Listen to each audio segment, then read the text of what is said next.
Welcome back. Welcome back. Come on in.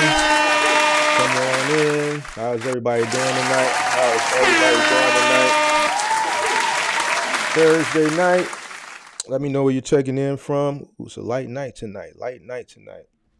Topic must not be interesting, but that's okay. That's okay. We still gonna do it. People will file in, or they will watch the replay. So come on in. Let me know where you're checking in from. Make sure you hit that like button. Hi, Mark. I applied for T-Force. Hold on. Let me see what this says. Hi, Mark. I applied for T-Force. Do you have a direct contact? I'm located in Atlanta, Georgia. I've been working white glove for a year to get my feet wet. I am ready to try the one-man team. I suggest if you're in Atlanta, from the people I know in Atlanta that run for T-Force, you need to go there. Um, they're not responsive online. So there's a T-Force in Atlanta. I think it's in Columbus, if I'm not mistaken.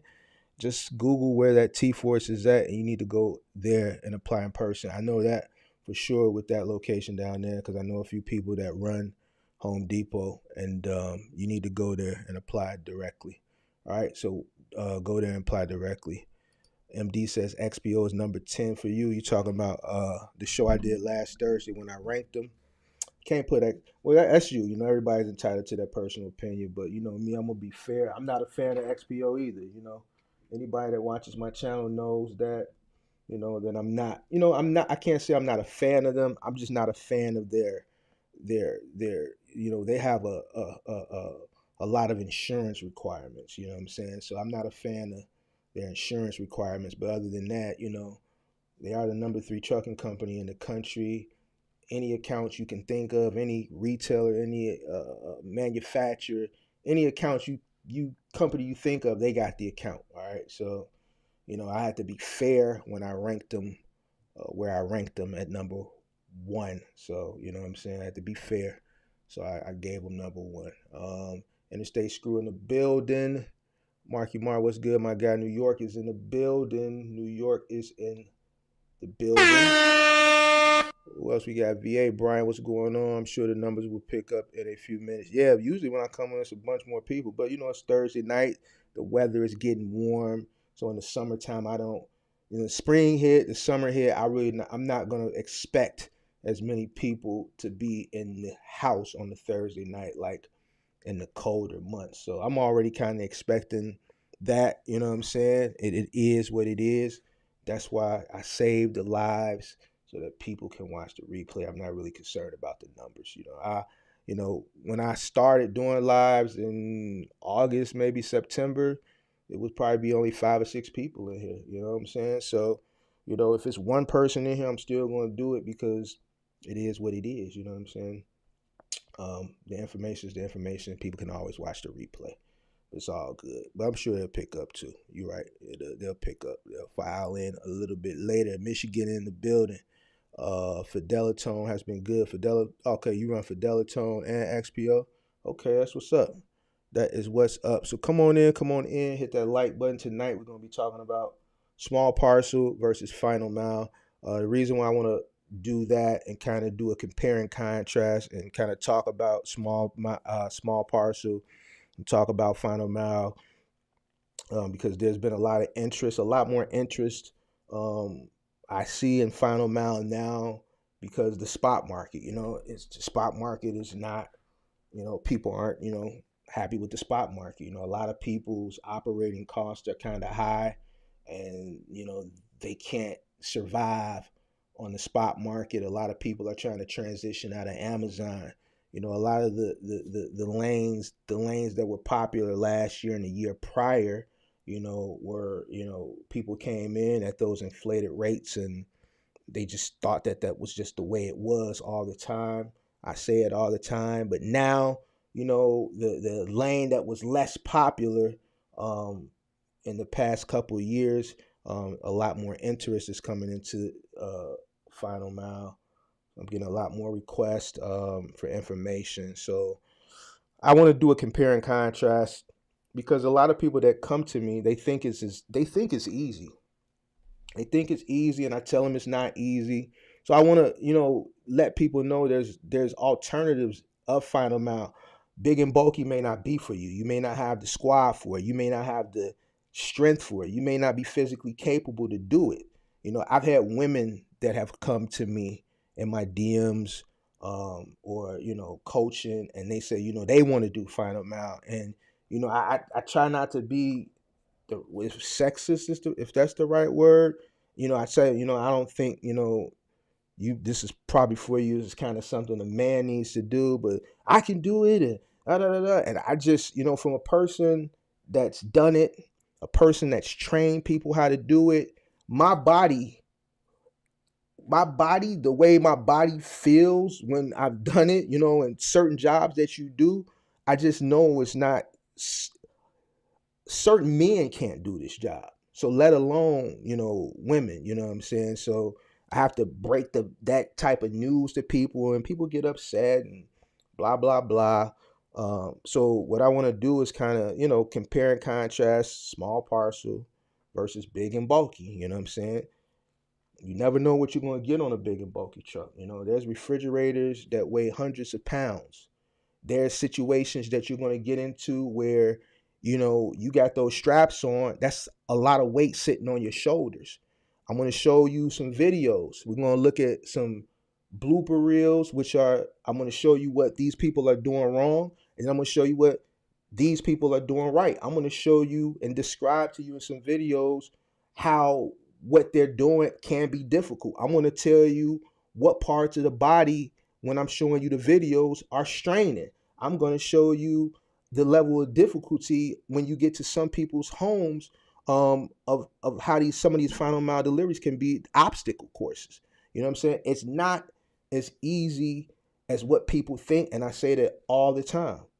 I say it so much you'll think I'm trying to deter you from the industry. But what I want to do, what I like to do, is be up forthcoming with people so they know what they get into.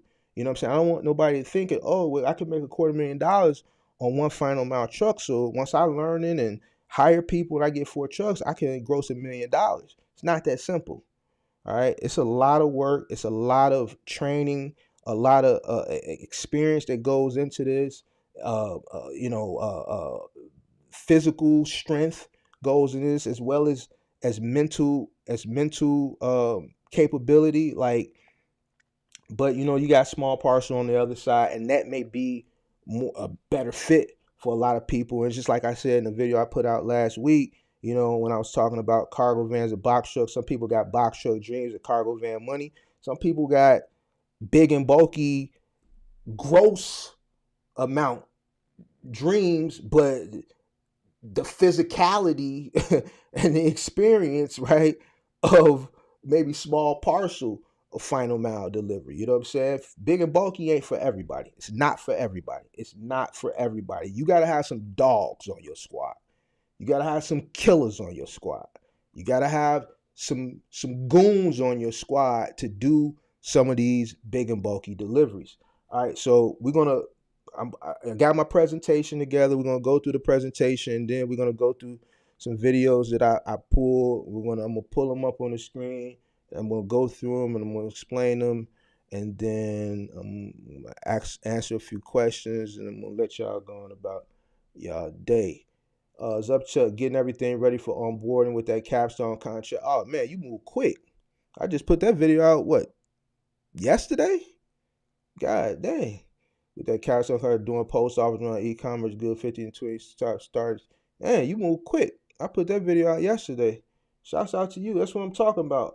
Moving quick. Gotta move quick. Gotta move quick. Daniel, what's going on? What's going on? It's D Walt. What's going on? What's going on? All right, man. Without further ado, let's just get right into it. I don't want to waste too much time. You dig? So let me go ahead, because I know these videos, when we go through these videos, it's going to take up a little time. So let me pull up this PowerPoint. Shout out to everybody that's in the building. Shout out to all the MGMs in the building. All my mentor gang members in the building. Shout out to y'all, everybody that signs up. A lot of people signing up for the membership on YouTube. So shout out to y'all. Shout out to all the MGMs and Mentor Gang members. I'm going to do a contest once a month for everybody that's a MGM, a Mentor Gang member. So if you hit that join button on my YouTube channel, and it's 3 levels, if you, because I don't even promote that, people just be signing up for that, and I appreciate y'all for signing up for that. So I feel the need that I got to give something away. So once a month, I'm going to do a contest, and I'm going to give something away, a nice gift that you can utilize while you're out making money over the road, final mile, cargo van, whatever it is you're doing. Also, I'm going to stop dropping a lot of jewels. I'm going to start saving some jewels and some gems for all the MGMs. You know what I'm saying? Because I got to give y'all a little bit more. So I know this week I put a few recruiters' numbers in the members only section for the members that have joined the channel. So I'm gonna do stuff like that for the MGMs. Y'all get a little bit more perks. I'll probably let y'all see videos like a 24 hours before I make them public for everybody else, things like that. So you can, if I drop a gem like this capstone, you know what I'm saying? If you're in a big market, and let's say it's only a few routes available, you get the jump over everybody else. So shout out to all the MGMs. I appreciate y'all for signing up to the channel. So I'm gonna start looking out for y'all. All right, let's get into this. Let's get into this real quick. MGM, yeah, MGM. So it's a membership. YouTube allows people to become members of the channel. There's 3 levels. There's a level 1, level 2, level 3. Obviously, level 1 is the cheapest. Level 2 is the most expensive. I mean, the second in between. Level 3 is the most expensive. And if you become a member of the channel, you just get extra perks. Like I said, I'm gonna do a contest for the members once a month where I'll give something away. They get to see videos before everybody else gets to see them. I give recruiters numbers. So like Capstone, I dropped some recruiters numbers. I think I dropped some JB Hunt recruiters numbers in there earlier this week. Things that I don't do for the rest of the regular other people who ain't members. I got to do something extra for the members because they're paying a subscription to be a part of the channel. It's not nothing that I ask anybody to do. People just been doing it. So it's only right that I do something for them to show my appreciation. So shout out to all the MGMs, the Mentor Gang members. All right. Shout out to y'all. So let's get into this real quick. Let's get into this PDF really, really, really, really quick. All right. So small parcel versus big and bulky. Which is the best final mile business to start? So just like I'm saying, like big and bulky may not be for everybody. All right. It may not be for anybody can do small parcel. All right. Anybody can do small parcel. Anybody. Big and bulky may not be for everybody. All right. So let's get into it. Really, really, really, really, really quick. All right. So small parcel. What is small parcel? Small parcel final mile delivery usually consists of one person delivering packages and boxes in either a cargo van up to a 16-foot box truck. So I put a collage of what you will see on a small parcel final mile delivery route. You could see these parcel packages like you see, similar to like the Amazon packages if you order something very small like some AA batteries or let's say like a cell phone case. You see those little white Amazon little parcel packages. Boxes, all size boxes, small to large, small to extra large. All right, can be on a final mile small parcel route. Pallets can be on a small parcel final mile route. All right, so the pallets will consist of boxes, obviously, but there are routes of a small parcel final mile delivery that contain pallets that are usually going to the same spot, and then it will be your responsibility as the delivery person or the courier, whether you're in a van, a 10-foot, 12-foot, up to a 16-foot box truck, to break those pallets down and deliver it, whatever those items are, into that facility that you're delivering to. You're going to probably have to make a few trips back and forth to the van or the truck, but it is what it is. All right. And I'm going to go over the pros and the cons and the comparisons. But first, I just want to give what small parcel final mile is. Now, next, you got big and bulky. All right. Big and bulky final mile delivery is mostly done in a 26-foot box truck. All right. You can do. There are some accounts that you could do with a 16-foot box truck. Not as many as it used to be. You can do things like Peloton. There's Peloton routes that you can do in a 16-foot box truck. There's some Dick's Sporting Good routes with Select or AIT that you could do in a 16-foot box truck. Some Go Configure stuff that you could do in a 16-foot box truck. But for the most part, all your appliances and all your furniture delivery are going to require a 26-foot box truck. All right, so big and bulky, final mile delivery is mostly done on a 26-foot box truck. It requires 2 to 3 men with a lot of lifting and much more liability than small parcel. A lot more liability, all right? A lot more liability because you're dealing with higher end items that are big and bulky, right? And you're also dealing with liability of the property that you're going in and out of. All right. So the difference between big and bulky versus small parcel is most of the time, more times than not, small parcel is usually going to the doorstep. All right. And if you are going inside of a place, like if you're running Office Depot or Staples, you're going to have public and private schools on your routes. All right. So you're going to obviously have to deliver that stuff into the school, but you're delivering boxes. All right. So there's really low margin for error and damaging of floors and walls because you're dealing with cardboard. It's pretty much on your mag liner. I'll get to what a mag liner is. I'm going to show you what you're going to need in comparison from doing one thing in comparison to the other. So your box is going to be on your mag liner. You're not really bumping, and it's not really a lot of heavy. It's heavy lifting, but nothing that's big and top heavy and wide and just strenuous. All right. So your big and bulky is going to be a lot more liability driven than your small parcel. And this is what I try to stress to people, all the time, because, and the reason why I do that, I'll just reiterate it, is because I want you to know this going in. All right. I want you to know what you're getting into before you get into it. So, when you see these things, I don't ever want nobody to be like, well, man, Mark didn't tell me this was a part of it. And if he would have told me this was a part of it, I would have never did it. I want to scare the hell out of you, because if you know you're weak, and I'm not trying to be funny, if you know you're going to get on this truck and you know you're not that strong, then the big and bulky is not for you. If you don't got no dogs, no goons, them type of guys that's working for you, then big and bulky is not for you. Because the only thing that's going to happen is you're going to have a bunch of claims. You're going to end up paying more money than you make. All right. Because the moment that stuff goes on your truck, you're responsible for it. All right. You're responsible for it. All right. People are ordering these LG refrigerators nowadays like people go to the store and buy eggs. They're not buying $1,200, $1,300, $1,400, $1,500, $800 refrigerators. You may get a route, and your route may be in an affluent part of wherever you live. All right. You may get stuck with the affluent area. All right. So guess what? If you're in the affluent area, people are buying $4,000 and $5,000 refrigerators. All right. I did a coaching session with a guy the other day from here, downstate Illinois. Shout out to you if you're watching. He said he gets about 5 of those on his route every day. The LG refrigerator, I'm going to show you some videos of some people delivering. That's a $4,000 refrigerator. Say you get about 5 of those a day.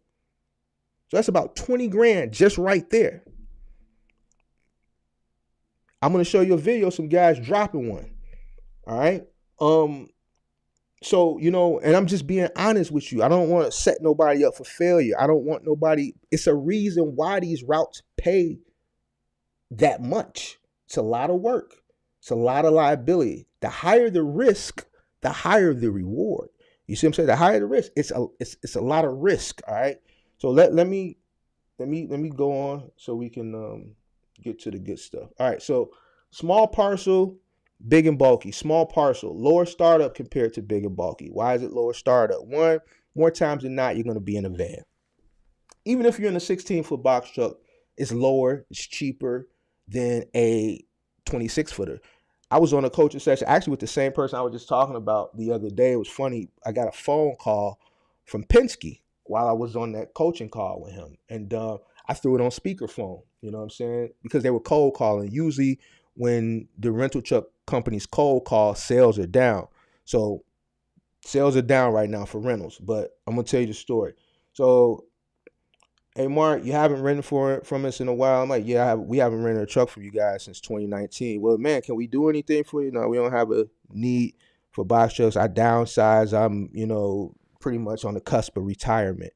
Well, man, if you need anything, these are the rates, right? Boom. 16-foot box trucks are cheap right now. That's another thing. I think I'm gonna do a video and telling you guys about 16-foot box trucks, because 16-foot box trucks are coming. I've seen accounts coming back for 16-foot box trucks.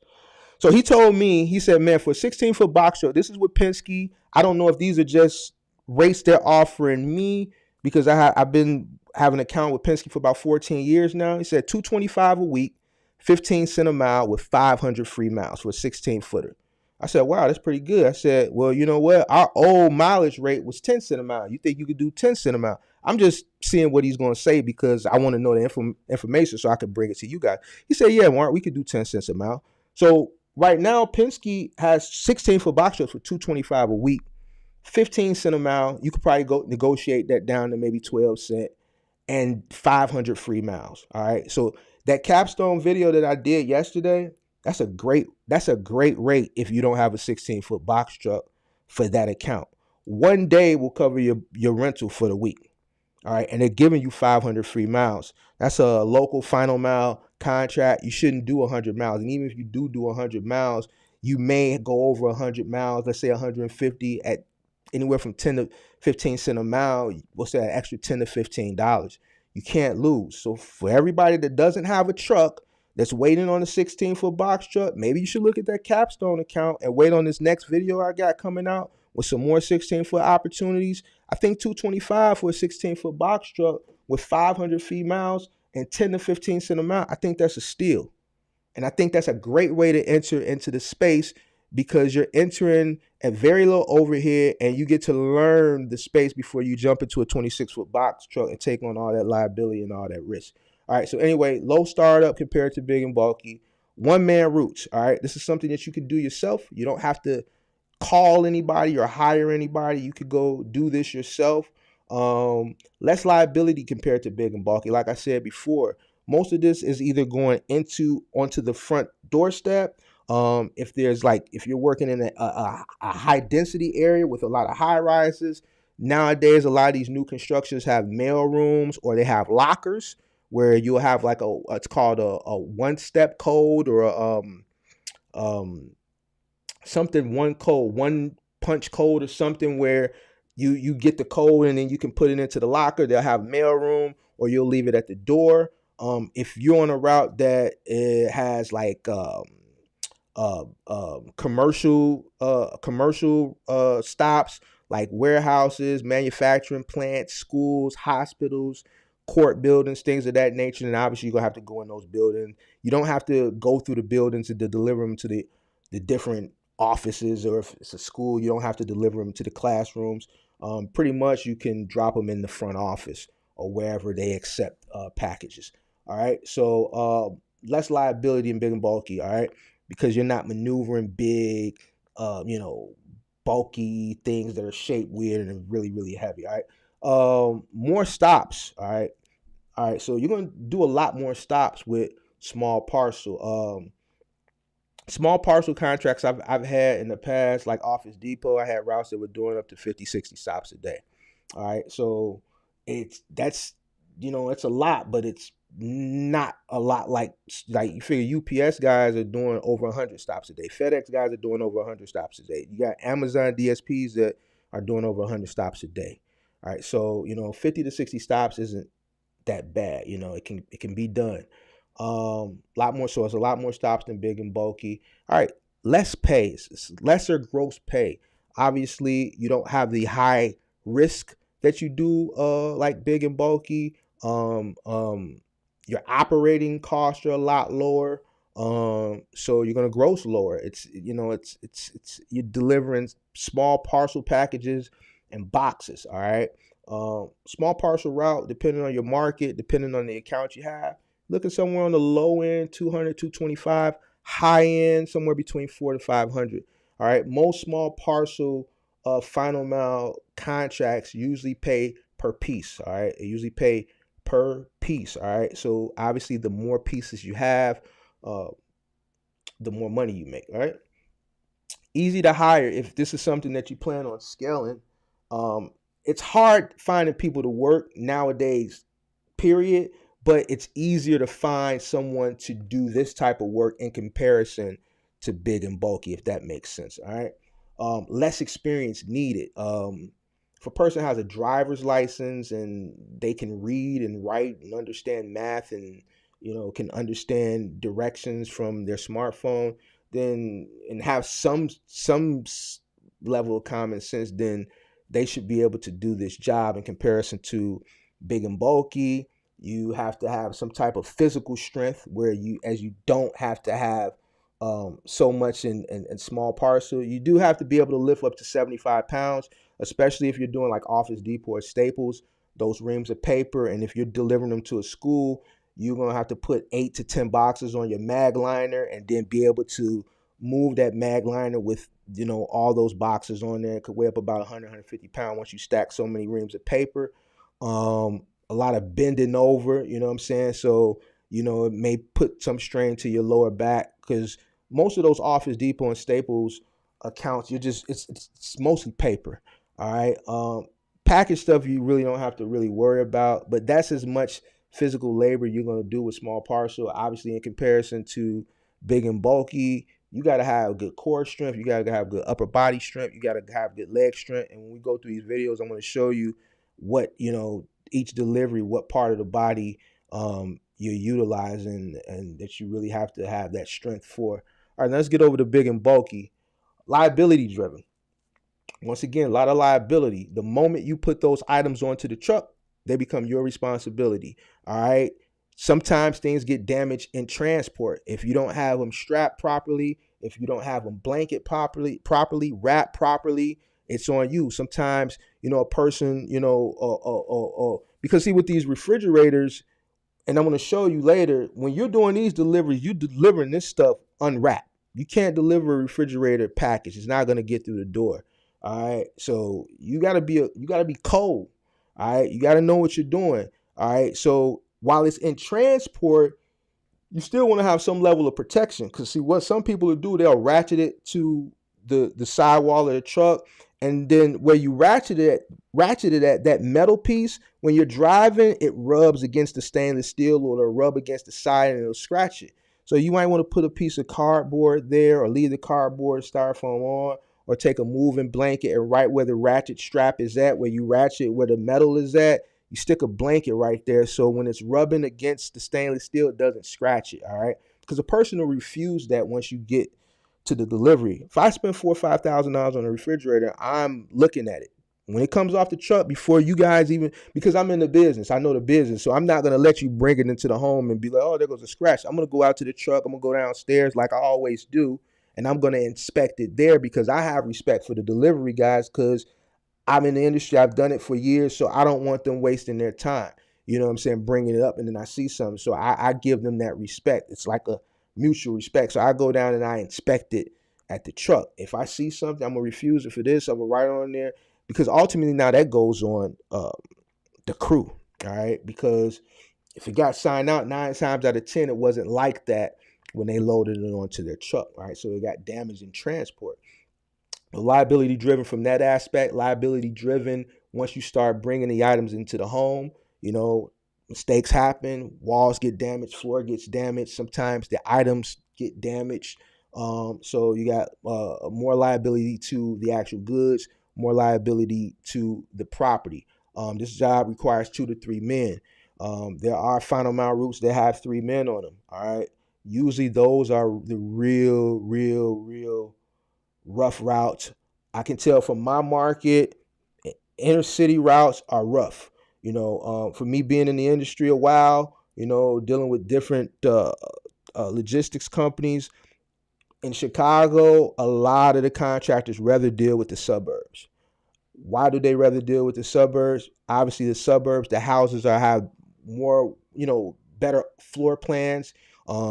They'll have like patio side doors where you can slide the patio back further so it's easier to get in and out, especially like with refrigerators and large couches. More ranch style homes in the suburbs, so no stairs.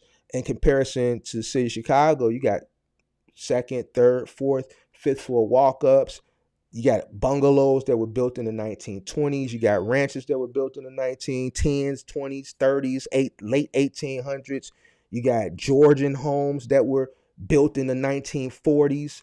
All right, bungalows. And these homes, you got to understand, when they were built, a lot of the furniture that is being manufactured now, as far as the size of it, furniture wasn't that big back then. You know what I'm saying? If you look at a lot of old pictures from back in the day, you see love seats. You really don't see 3-seater sofas. You don't see 27, 28, 30 cubic foot refrigerators. You see like 20, 21, 22 cubic foot refrigerators. So furniture is a lot bigger and bulkier now than it was years prior. And these houses weren't designed for the type of furniture that people are buying in the store now. So, a lot of these homes that are in the city, it's just an obstacle course.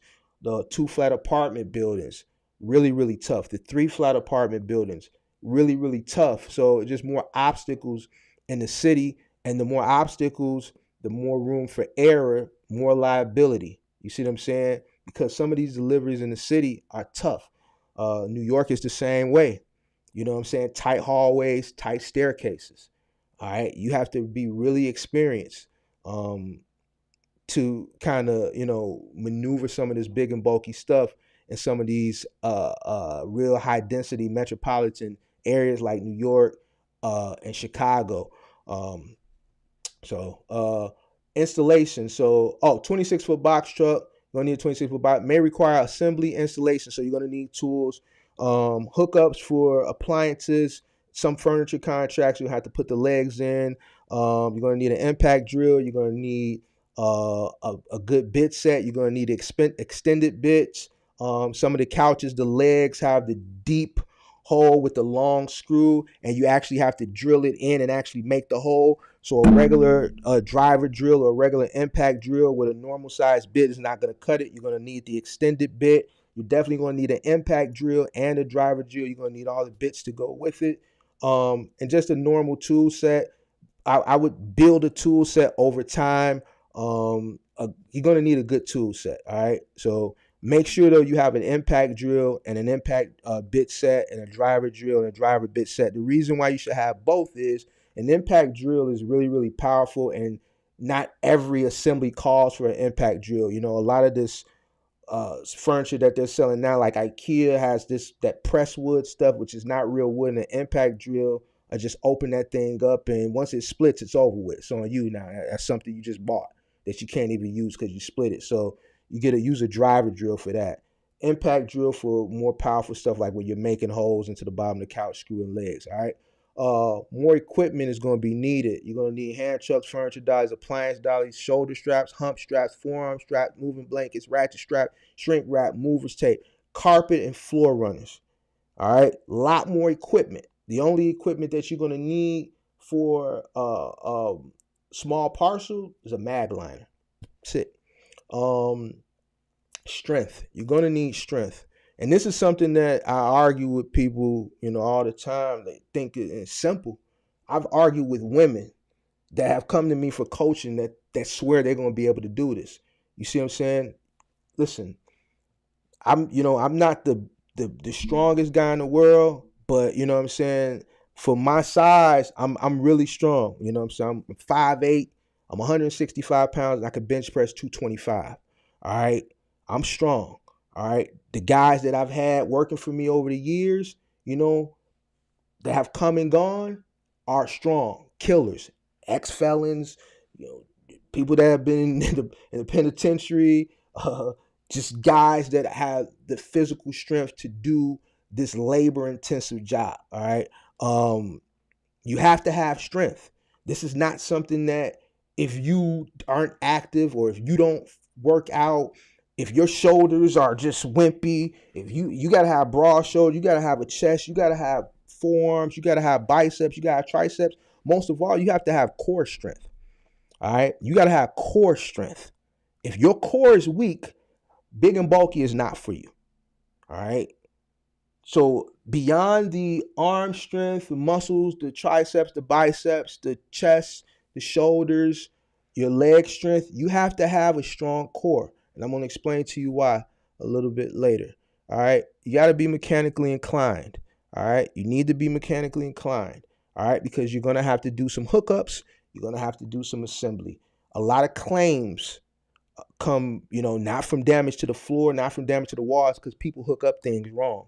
All right. So you have to be mechanically inclined. You have to know how to hook up a gas line. You have to know how to hook up hoses when you're hooking up a washer and dryer. Some accounts require you to run a water line. Most of the accounts don't nowadays. They'll have somebody else come tell them to run a water line if there's not a pre-existing water line for the refrigerator. Some would say, man, you're going to have to hire a plumber to run that water line. If the water line is pre-existing, the account may call for you to screw the copper water line into the back of the refrigerator, test it out, plug it into the wall. All right. So it all depends on what the account entails. Different third-party logistics companies have different requirements. Some have gotten away from the water line hookup from the refrigerator because the claims were just through the roof. But you have to have some sense of, you have to be mechanically inclined. If you're going to accept this, then you have to know this stuff. You got to be mechanically inclined, because here's the thing. They're going to ask you if you're experienced. It's going to say experience needed. Most people are going to lie and say, yeah, I'm experienced. They have never done this before. And then they're going to get to a situation, even after they send you out with another crew, or they have a guy with you that goes with you in training for a few days or a week. But eventually you're going to get a job that next week and you're just not going to know what to do. All right. It happens. So, you need to have some level of being mechanically inclined. If you, the owner operator, and you're not mechanically inclined, then you need to make sure that you hire whoever you hire for your helper is. All right. Because, you hook up a washer wrong, somebody turns it on and they floor gets flooded. That's a big claim. Their kitchen gets flooded because you didn't run the water line right. It's a big claim. You didn't hook the gas line up. The gas is seeping. That's a claim. You didn't hook the dryer hose up, and the gas is seeping. That's a claim. All right. So it's not just damage that can get you a claim. It could be the installation as well. Same thing with assembly of furniture. Like I gave an example with the drill. Use an impact drill when the job calls for an impact drill. All right. I wouldn't be using an impact drill assembling IKEA furniture. Why? It's pressed wood. It's not real wood. You're going to use that impact drill and it's going to split that fake wood, and then it's over with. Throw it away. It's no good. You're going to have to pay for it. Get a driver drill, you could turn the torque down. Doesn't call for that. That's where experience comes in at. You got to know what equipment to use on what jobs, what not to use. You know what I'm saying? What else? So strength, mechanically inclined, more experience is going to be needed compared to small parcel. And these are all the reasons why more experience is going to be needed compared to small parcel. Make sure you guys hit that like button if you're, getting some knowledge, some value from it. I appreciate you if you hit the like button. That way, excuse me, that way the stream gets out into the algorithm. It's 40 people, 42 people, 40 people, 23 likes, guys. Let me get some likes. Man, please. This don't cost you no money. The only thing I'm asking you is just hit the like button. That's it. All right. So more experience. All right. Now, pay. And this is what entices people to pay. Yes. I had Cardinal on. They said their top earners are making about $210,000. There's accounts, find amount accounts that pay $5,000 to $7,000 a week. Will get you around that $250,000 to $300,000 $1,000 mark a year per truck. All right. So it is a lot of money, but the reward is high because the risk is high. All right. So once again, if you know you ain't about that life for big and bulky, then it's not for you, whether you're going to be on the truck or not. If you know you're not about that life, if you move and you don't move yourself because it's too much work, and you hire movers, or you get Ray and Pookie and Man and them to come move you when it's time for you to move because you don't want to do it, then what makes you think you're going to be able to do this? 8, 9, 10, 11, 12 stops a day. If you don't move yourself or not willing to move yourself, you know what I'm saying? Then this ain't for you. If you tried to move yourself and you gave up, this I can't do it. Then this ain't for you. You might want to look at the small parcel or curbside final mile delivery, right? And just deal with palletized stuff and your pallet jack. That can be a little difficult too if you get some heavy pallets and you got to go up a steep driveway or something. But it's nothing like this, all right?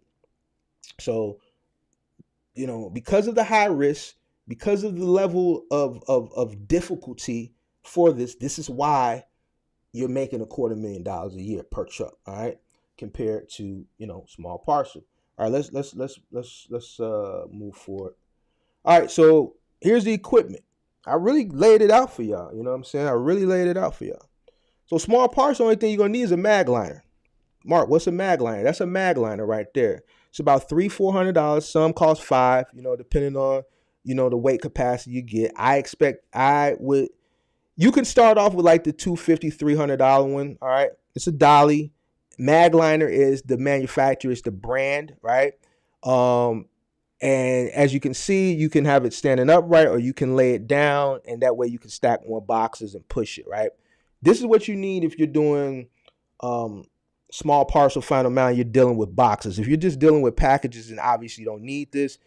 If you're dealing with like that capstone account that I talked about yesterday with the sacks, then obviously you're not going to need this. This is like if you're doing Office Depot, Staples, something that you're dealing with parcel packages and boxes, you're going to need a mag liner. All right. Big and bulky, you're going to need a lot more stuff. Those orange straps you see at the top, those are forearm straps. That blue and black thing, that blue runner that you see, that's called a runner. That's what you're going to put on the floor at the point of entry, or if you're going over carpet or anything that you need to protect. All right. You have to be careful with that because you can trip if you're heavy footed and you're not picking up your feet. It can kind of get bunched up. You can kind of trip over it. So you can be careful. There's other forms of floor protection you can get. You can get the sticky plastic that goes over the carpet, or you can get the craft paper. You can get the craft paper, which is like it's like brown paper. We call it craft paper. You can get that and lay that down, and you can tape that along the sides as well. All right.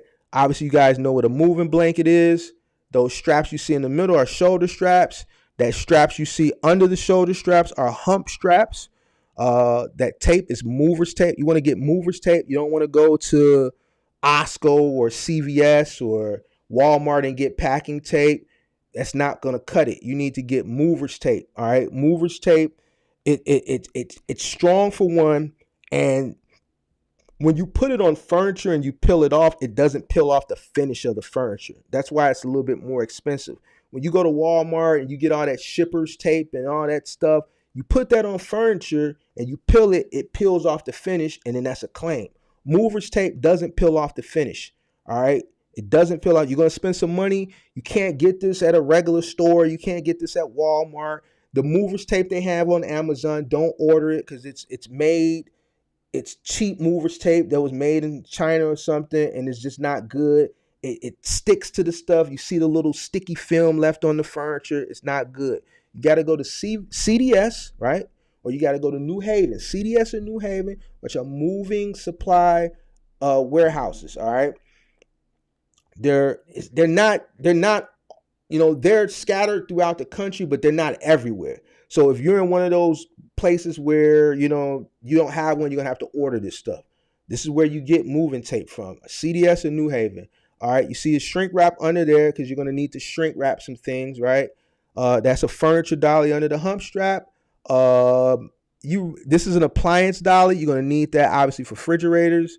And then you're going to need a back brace, and obviously you're going to need ratchet straps because you're going to have to strap everything down on the truck so it doesn't shift and transport. So a lot more equipment is going to be required if you're doing big and bulky final mile delivery. All right. Let me go to the next one. All right. So small parcel 3PL, 3PLs and accounts. So these are some 3PLs that you guys can look into that carry small parcel, and here's some of the accounts that they carry. So obviously Office Depot is T-Force Laser Ship. Deals with a lot of small parcels. You can start a laser ship business if you want. Capstone, Small Parcel, similar to the video that I did yesterday. Also, Capstone has staples in some markets. So postal delivery for Capstone in the sacks, right? It's calling for a 14 to 16 foot box truck though. And then they also have staples for cargo vans. On Track merged with Laser Ship, so it's the same company. T-Force, you're going to have Office Depot with T-Force, which calls for a cargo van up to a 16-foot box truck. Also, Granger is another small parcel because you're delivering like, it's almost like you're delivering like stuff to like corporate places like toilet paper, paper towels, soap, things of that nature. It's like one of those types of places like Aramark. Watco, Staples, StockX, T-Force, Spoke Logistics, Medical, Granger, obviously I said with T-Force. So that's just a few, you know what I'm saying? You guys can pause this when you watch the replay if you want to get these accounts so that you know who you can go and inquire with or look up. All right, big and bulky 3PLs and accounts. Now, that wasn't all the small parcel accounts. That was just a few, you know what I'm saying? Just, to put out there. And this isn't all the big and bulky 3PL accounts either. This is just some for me to throw up there. Bob's, a few different 3PLs that are running with Bob's. Lowe's, a lot of different 3PLs that are running Lowe's. Samsung, you got over there with RXO, they're running that. JB Hunt is also running that. LG, RXO, JB Hunt. I think Werner Final Mile is running that as well. You got Fidelitone, NAL Group, IKEA, right? NAL Group is running IKEA for Final Mile, Seva Logistics, Best Buy. You got a few different companies running Best Buy. Pilot pays really, really well for Best Buy if you're running that. RXO, Cardinal, Mattress Firm with Cardinal, Home Depot in some markets. Home Depot, there's a bunch of different companies running Home Depot, T-Force, and plethora other UST, another 3PL that's running Lowe's. Ryder, Final Mile, they have contracts. T-Force, I've already told you. Home Depot for big and bulky. And actually, that's a one-man Final Mile. Shout out, just got another subscriber that I coached into the Home Depot one-man curbside. So shout out to 3E3 Logistics if you're watching. Congratulations on taking my coaching and getting set up with T-Force. I'm just gonna throw it out there. He set up with T-Force. He got his offer letter, $42 a stop, one-man curbside Final Mile. I think he said, hold on, let me see, because he actually sent me the contract. I can tell you what it is. I think he's in Atlanta too. So I know someone early in the stream was asking me about Atlanta. No, he's in North Carolina. I'm sorry. So the rates he has for Home Depot, one man, North Carolina, $42.89 a stop. So that's good money for one man. 15 stops a day. Do the math, y'all. Do the math. All right, so that's that. Select Express. You got Bob's. You got Crate and Barrel, Bye Bye Baby, Dick's Sporting Goods. They got a Container Store, West Elm, Home Goods, Go Configure. They got a lot of stuff over there at Select Express. So once again, you guys, these are just some. These are not all, but it's a good starting point for some of you guys that are looking for opportunities. So you can come back and look at these company logos and accounts and start reaching out to some of these companies. All right, so now what I want to do now is I want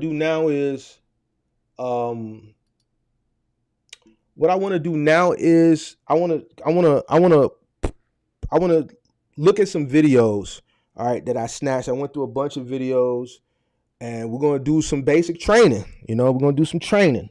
All right, I'm going to show you do's and don'ts. I'm going to show you mostly do's. I'm going to show you what experience can do versus what a novice shouldn't do. With Final Mile, as you become experienced, especially with big and bulky, you'll you'll feel a little bit more confident where you can take shortcuts. All right. It's not something a novice can do, but as you become experienced, then you become a little bit more confident, and then you will be able to take some shortcuts. Obviously, they'll be at your own risk, but it comes with experience. All right. I'm not going to show any small parcel videos, obviously, because that's pretty much cut and dry. You're delivering packages and boxes. You can't mess that up. If you damage property delivering a package, then, God bless you. If you deliver a property carrying a box, God bless you. The only thing you should have claims come back for a small parcel is missed deliveries or missing packages. Sometimes when you do a delivery, a doorstep delivery, sometimes packages get stolen. Porch piracy. All right. So sometimes that may come back on you while an investigation is pending. All right. That's the only thing you should be getting claims on when you're doing small parcel. Nothing else. If you're getting claims for property damage and package damage, then I don't know. All right, so let's look at these videos. I'm gonna pull them up on the screen, and I'm gonna walk through it. So we're gonna do a little training for people who are interested in doing big and bulky final mount. So let's do that now. Let me pull up my first video. All right, what do we want to start with? Let's start with a refrigerator. Let's do refrigerators first. Let's do refrigerators. So let's go here. Let's start with a fail. That way I can show you what they did wrong. All right, let's pull that up. Let's share my screen. Share. Where's my share screen button? Share screen. All right, let's watch this. Technology finds and fills the empty spaces on trucks to combine your freight with others going the same way. With shared truckload, your goods move on a single truck. All right, let's watch this. First, they're delivering this LG refrigerator. I always like to give example and talk about. All right, so this is the LG refrigerator with the screen right here. You can watch YouTube and all that good stuff. I don't know what the door looks like on the entry because this video doesn't show it. These guys are obviously renting an enterprise rental truck. You see they're using the shoulder straps. All right. First thing he's doing, let's watch the video and then I'll go back and I'll show you what he's doing wrong. Clearly he's weak. Obviously you guys can see that. It's a lot he's doing wrong, but he's weak as hell. Both of them are weak as hell.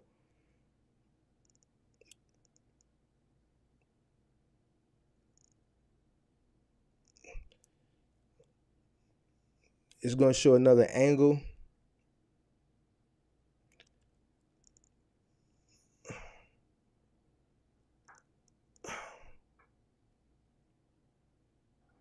Both of these guys are weak.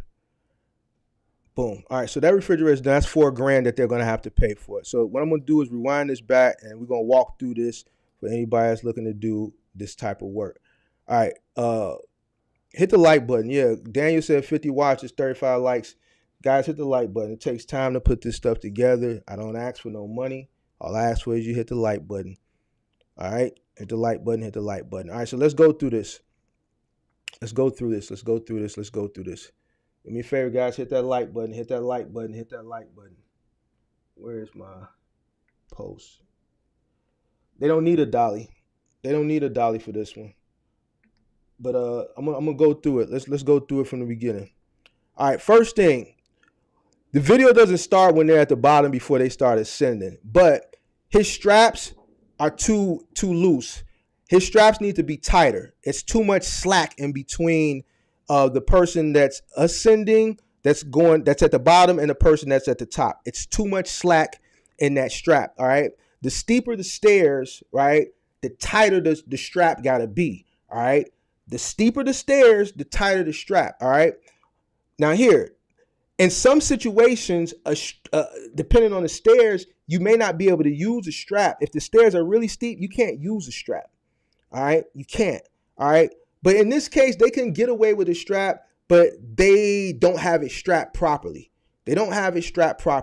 I don't know what the entryway to the home looks like because the camera doesn't show it. So I don't know if the door was wide enough for them to get it in without having to take the doors off the refrigerator. So we're not critiquing that. We're critiquing what they're doing wrong on ascending these stairs. So one, the strap isn't tight enough. Two, they're weak as hell. Clearly they're novice. They're not communicating, all right?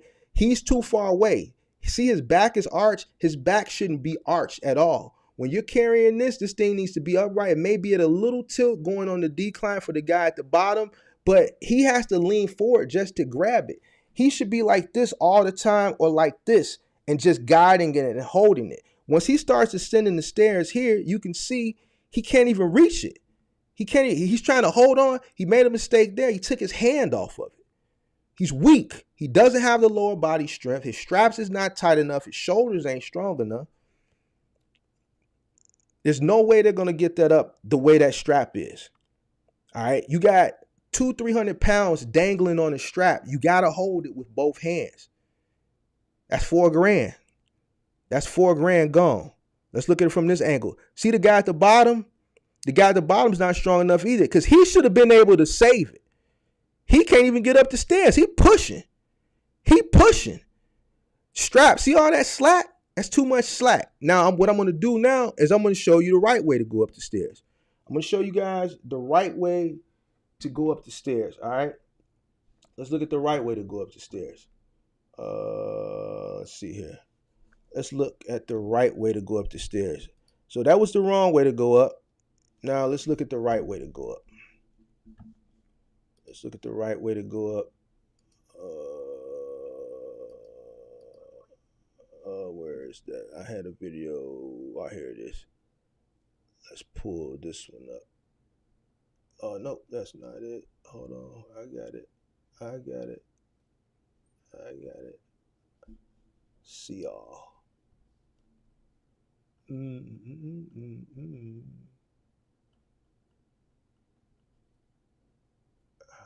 All right, here it is. I got it, y'all.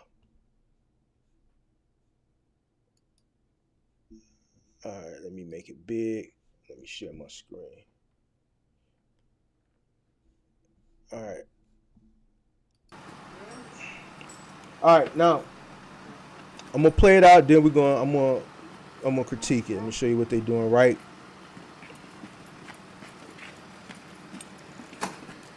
Now these stairs are steeper than the other stairs. See how steep those stairs are? Same shoulder straps. Steeper than the other stairs. So now this is key right here. They put it down because remember what I said, when you're going up the stairs, you have to adjust the slack. It's too much slack. They had it like that as they're walking on level ground, right?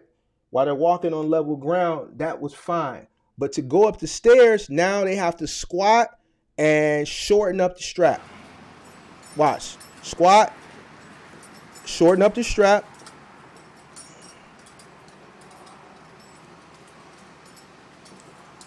Now, this is where strength comes in because now when you shorten up the strap, that means you got to squat. So when you're standing up, you're not using your back, you're using all core strength. If you don't have core, you're not going to be able to do this. See, now while him lowering the strap, he got to squat down lower to stand it up. Now watch. Watch the guy on the left, the black guy. See how far down he is? Boom. Now he's using, the white guy is using back because it's going to have to tilt back a little bit. So he's using some of his back. He's using his shoulders. Now it's going to tilt his way. All right. So now he has to use, see how he's keeping both hands on it? Now here's the hard part. This is where people with no strength, no experience mess up. See how that decline? See how that thing dangling on that strap on that decline? When you get to the top, set it down. See that? Not everybody can do that. Not everybody can do this. That's very dangerous. This is why you get paid that much. Person at the bottom with no strength, no shoulder strength, no upper body strength, that thing will crush it. And that's where Buddy was having. Buddy couldn't even get up the stairs properly. Buddy in the other video couldn't even get up the stairs properly. You see what I'm saying? So that was a fail going up the stairs with shoulder straps, and I showed you two guys going up a steeper stairs with the same shoulder strap and how they did it. You saw the level of difficulty. Now, something else I want to pinpoint out to you guys. See what I said? There's nothing protecting the refrigerator. With these refrigerators, because they're so big and bulky, and because the doors are 30 inches, most refrigerators give you about 28, 30 inches, 28, 29 inches. So it's very tight going in. All right, it's very tight going in. So the styrofoam, the cardboard, even if you try to wrap it with a blanket, it's just too much. It has to go in bare. There's nothing protecting it. All right. So, more level of difficulty, possibility for more damage, you know what I'm saying? So you have to be very careful. All right. Shout out to Kirk. Kirk in the building. What's going on, Kirk? How you feeling? How you feeling? All right, now let's look at I got a few here. We're just gonna do some training because I want some of y'all to see, and I'm explaining it to y'all as we watch the videos. All right. We're gonna do a few more refrigerators because I want to show you some stuff from some different angles, and then I want to move on to couches. All right. So we did that. Let's look at this one because this is from a different point of view. And they're not using straps in this one. So let's take a look at this one. Let me share my screen. All right, now this is an older refrigerator. They're not being. Let's just watch it. La cámara. Lo haces por un lado, güey, espérate. Me pasé uno. Mucho. Need a car? Oh, great. Try Avail. With over 25 locations around Chicago. Espérame ahí, güey. Vámonos. 1, 2, 3. Okay, so the only reason I'm not tripping on them using a dolly for this is because the stairs are steel. If they were working inside the home, wooden stairs, carpeted stairs, then this would be a no-go. All right. 1, 2, 3. Espérame ahí. Ok, dale. ¿Listo? Yep. 1, 2, 3. ¿Listo? Yep. Yep.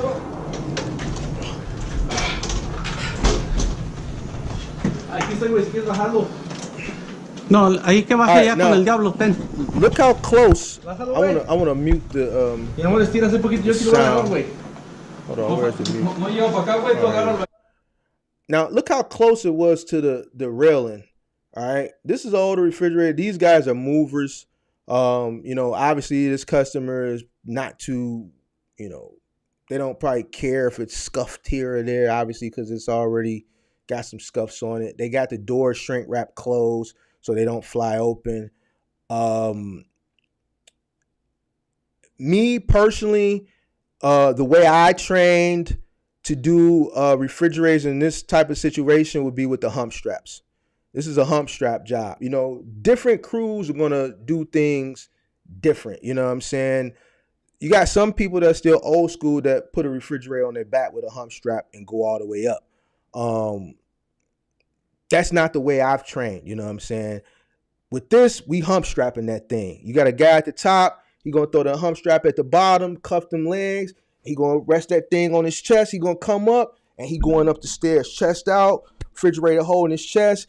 If you got a tall guy, I can't do the hump strap with a large refrigerator because I'm only 5'8".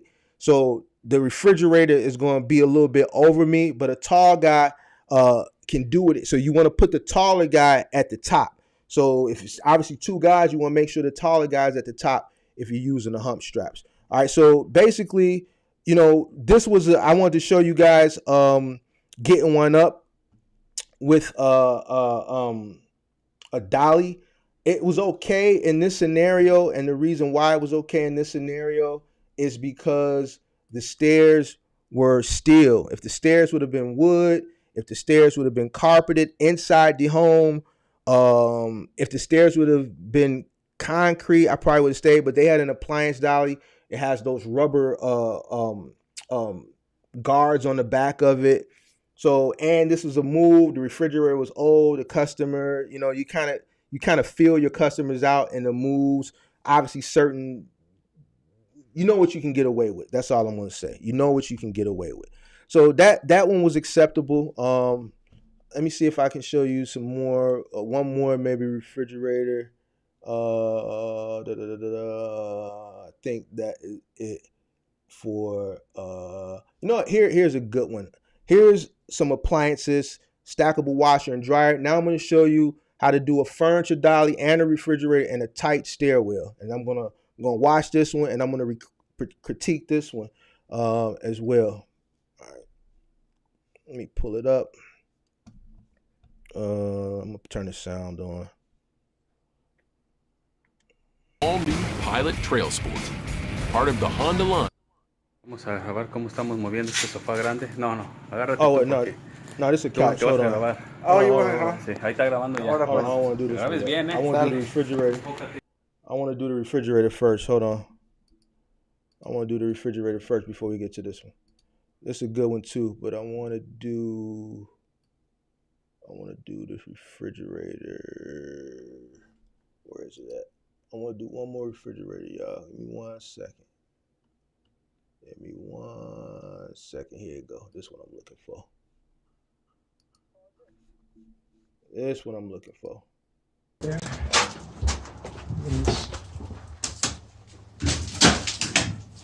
All right, I think it's a stove.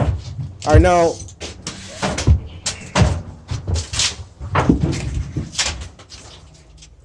they got the furniture die at the bottom. They got a hump strap underneath of it. See how he had to reposition himself? He had to reposition himself again. All right. They already had it on the four-wheeler. They had a hump strap under it, so when they got to the top, it's already on wheels. They can just roll it, save their back. Going up the stairs, made the turn. See how short that ceiling is? That causes for damage. You got to be careful. All right, real clean. These guys are experienced, as you can tell, real smart. They're letting the dolly do the work for them once they get to the stairs. All right. He's using his shoulder. Smooth turn. Get to the top of the stairs. It's already on wheels. You roll it. Make sure you check your wheels at the bottom, especially if you're rolling your dollies on the outside. Sometimes they can get rocks and pebbles. And if it's a good hardwood floor, sometimes those rocks and pebbles can dig into the floor, scratch the floor, and cause for damage. All right. This crew is really experienced, as you can tell. I'm going to show you one more, and then I'm going to show you them getting the refrigerator in, because as you guys can see, the stairwell is tight as far as the width, and then when they get to that first landing, you see how short that ceiling is. Boom. Reposition. He got to reposition. He had to get from under it. Person who's weak may not be able to put it on their knee and hold it with one hand while they reposition. So you got to be strong. I'm not trying to knock nobody, if you had plans on doing this, but you have to have strength. Actually, one of the videos we're going to watch, I'm going to show you, the guy says you have to have strength. You got to be strong. All right, let me fast forward this to the refrigerator. They did enough wash and dry. Let me see. Why was he climbing over that? Yeah, he had to climb over that to get out. Let's see. Let me fast forward to the refrigerator. And this is a stackable washer and dryer. So they had to stack it on top. All right, now let's get to this refrigerator. Turn it's not a big refrigerator either. So, but that stairwell is really tight. So pay attention to, the stairwell, how tight it is, how they maneuver it, and then I'll kind of break it down at certain points.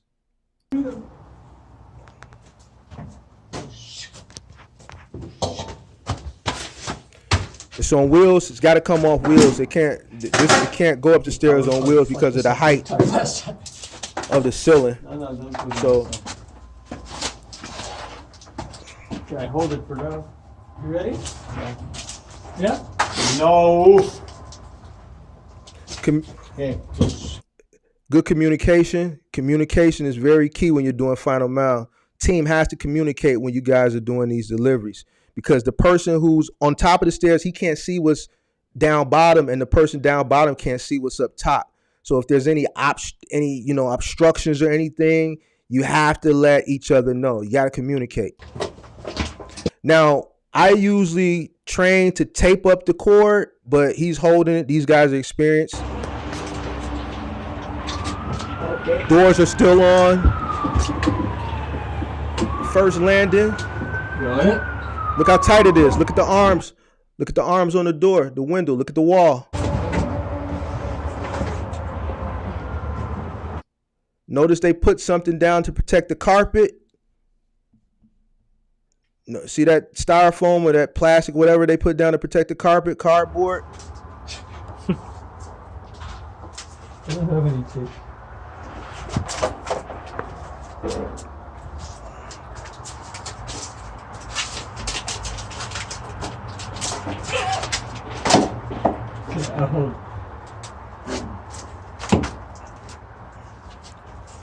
Now, before we go on, this is instrumental.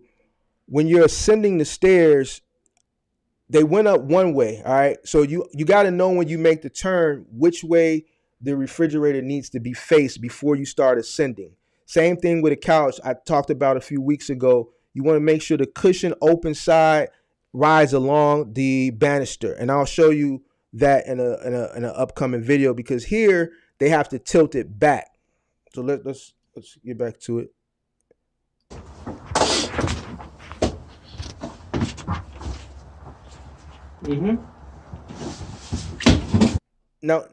Now see how he had to kind of maneuver his body?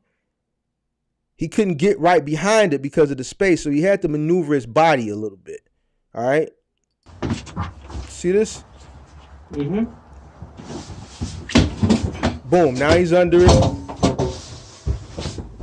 All right, now the ceiling is low, so he got to tuck it under. Now watch how it's nothing to grab under there. So he's just using forearms, nothing to grab. Boom, he's going up. Okay. Boom. All right. Okay. Grab that dolly. Okay.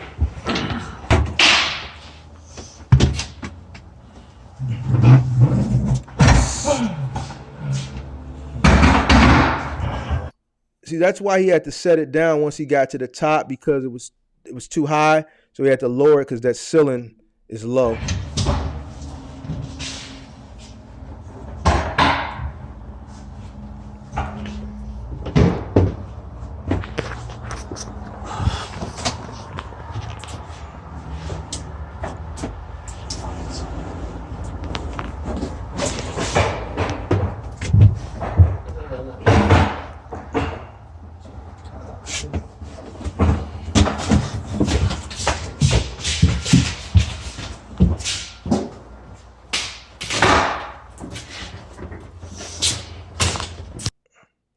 All right. So that was that one. All right. Now let's look at I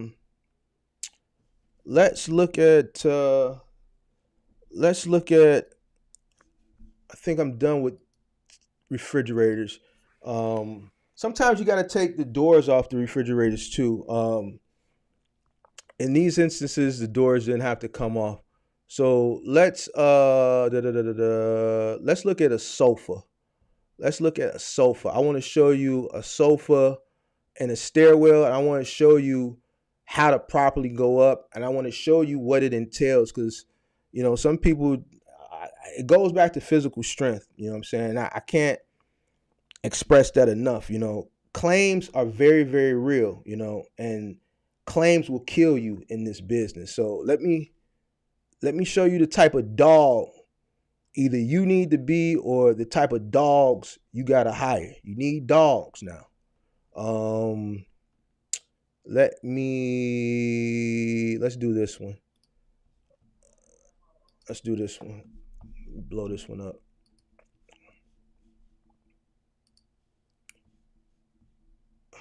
Let's blow this one up.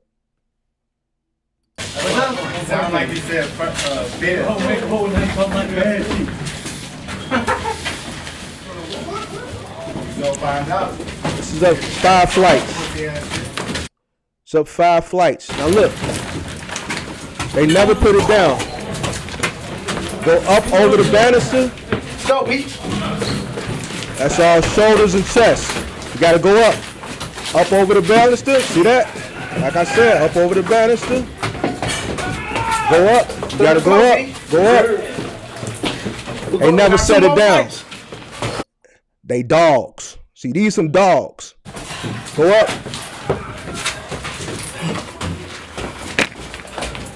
Fourth floor right here. See how it went up over that banister? Some dogs. You got guys that want to set it down every landing. That's going to cause for a claim. Because these things is wrapped in plastic. You set it down 5 flights up, that concrete tearing into that plastic. Ready? Last one. I'm checking right now. They some dogs. Yeah, them some dogs. Them some dogs. Them some dogs. These the type of people you need.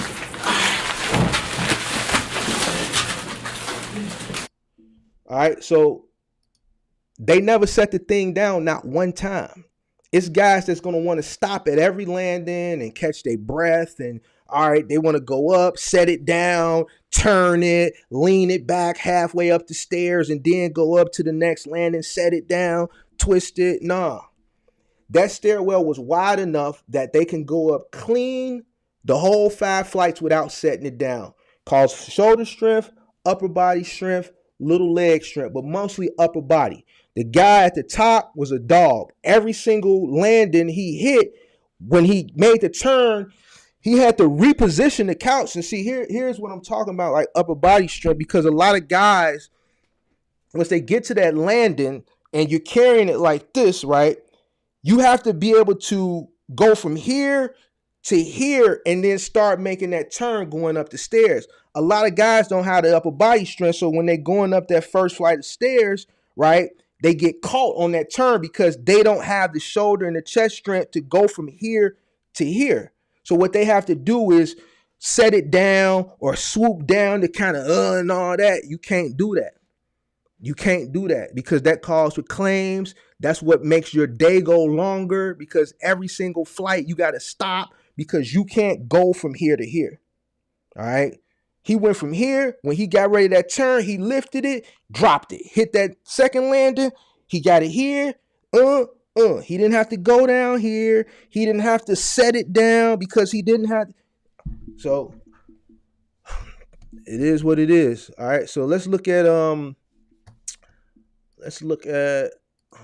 I got some good ones for y'all. Let's see. I want to show y'all a piano too, because I know I just want to show y'all how it's done. Is this it right here? No, let me. All right, yeah. Let's do this one, then we'll get to the couches. Because you might get an account where it's upright piano, so you might have to deliver one. You want to do final mile. All right. Unless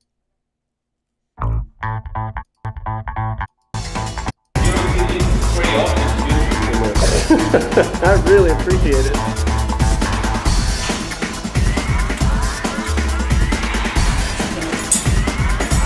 All right, so this is an upright piano. It's about 300, 350, maybe 400 pounds.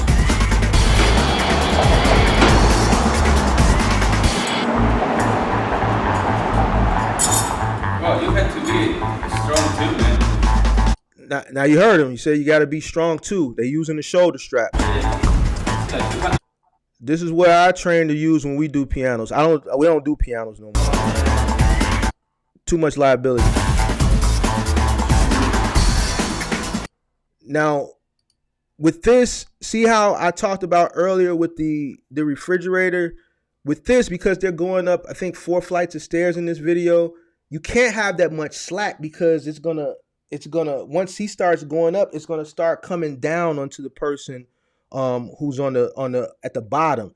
So you got to get rid of that slack when you're going up steep stairs. And with that, they have to squat down low. Now, the upright piano is about 350 pounds.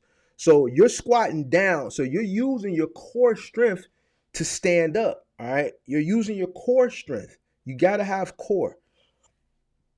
Watch. They're squat all the way down. Look. Boom.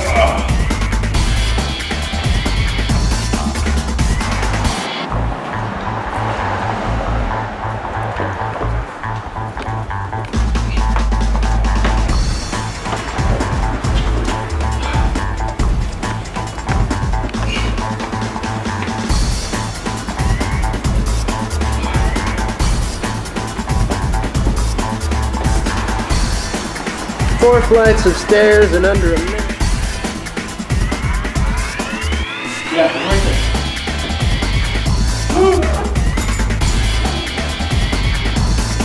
Rescue movers. All right, so they some dogs. This is what you need. All right. Now let's look at some couch deliveries. All right.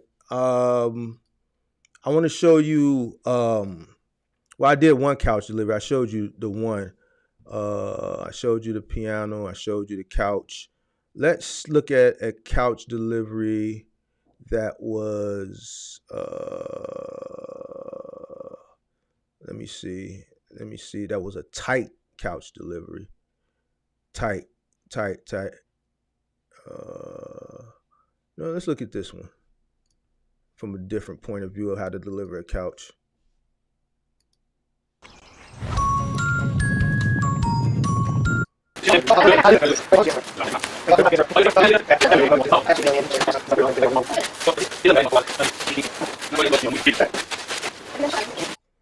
That's shrink wrap. For you guys that want to do moving, you gotta make sure you shrink wrap the couch. This is how you shrink wrap a couch. I think I did a video. On one of my moving jobs, shrink wrapping the couch. That goes the drill I'm talking about, the impact drill, with the extended bit that I talked about in the earlier part of the live. Some couches legs come off. Some couches they don't. If they do come off, usually take them off, even if you can get out on the one side if you're doing moving, if it's a two-way job, because you never know, they may have to come off on the other side, so it's best to just take them off and be done with it. You can always put them back on. It doesn't make sense to put yourself in a liability situation if you don't have to. They're shrink wrapping the couch all the way around, top, bottom, and even underneath. I can tell these guys are really, really experienced. They're doing a great job of wrapping the couch. When you're wrapping the couch, for you guys that are doing moving, this video is just to show you how to move it, like if you're doing the delivery. But since they're wrapping it, I guess I can give you this sauce too. You don't have to use a blanket for a couch.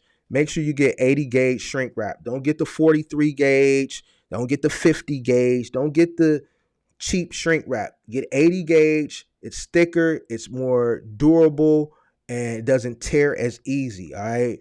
Invest the money in 80 gauge. Write it down if you need to. 80 gauge. Shrink wrap comes in different gauges. Don't go to Home Depot and get that green stuff. That's thin. It's like 43 gauge. You need to get 80 gauge. You need to go to a moving supply warehouse, or I can send you a link to a good brand that is on Amazon. All right, so they're wrapping the couch. They're going to use a mag liner. Now this dolly, this is about a $400 dolly. All right.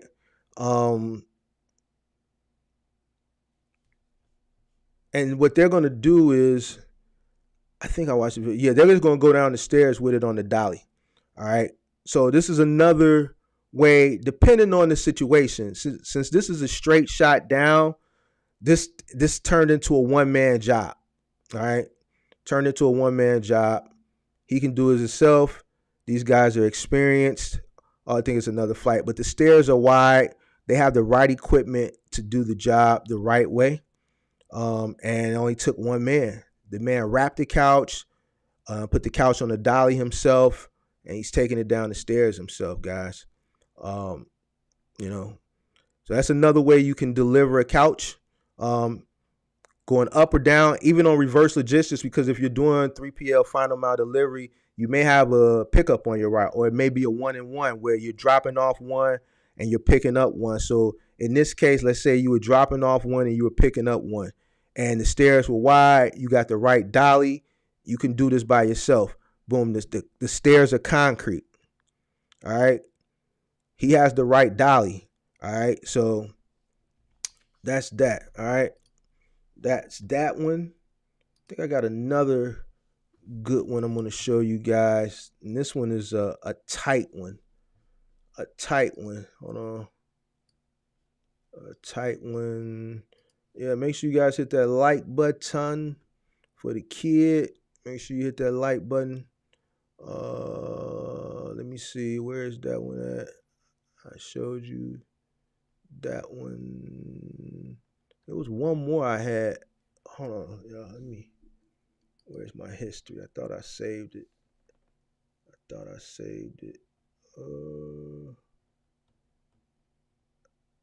I guess I didn't. All right, I guess I didn't save it. Well. I think that's about it. It was another one I had where the legs didn't come off the couch.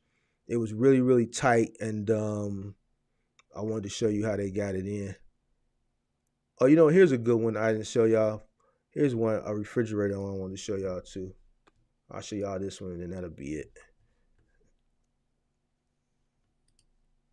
Let me turn the sound on. There we go.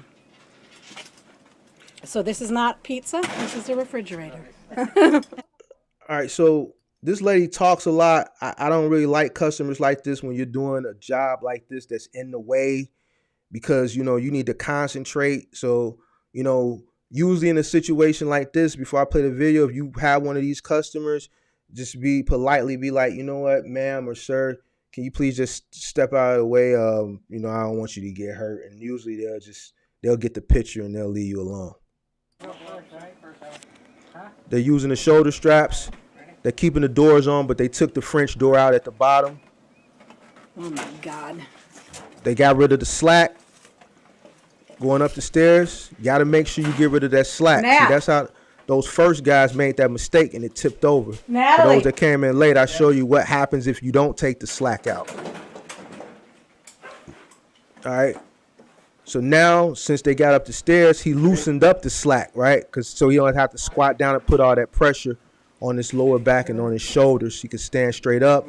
And now he's reducing the pressure on his lower back, and it's just on his shoulders. Now, here's where it gets experience. I wouldn't recommend a non-experienced person to do this. Matt. Swinging the doors open to get it through without taking the doors off. The only reason this works is because he had space to swing it open and swing to the right. If the wall would have been, flush with the doorway, he wouldn't have been able to do this. Those doors would have had to come off the refrigerator. Mistake he made, you see that picture of that mirror on the wall? That needs to come off. All right? Don't touch anything in customers' homes. If there's things that are obstructing your path, you need to have the customers, ask the customers to move them before you guys start to make the delivery. Got your door? No, put him in. It would be bad for him to get out right now, Natalie. See how he has to swing it to the right? If he didn't have the room to swing, they wouldn't have been able to do that trick by swinging the refrigerator doors open. Those doors would have to come off. You say it's your wife or your girlfriend? Wife. Do you have children? Can I make a childbearing joke? This is the man's version. Now watch that banister. Watch what they have to do, Natalie. It's cuckoo.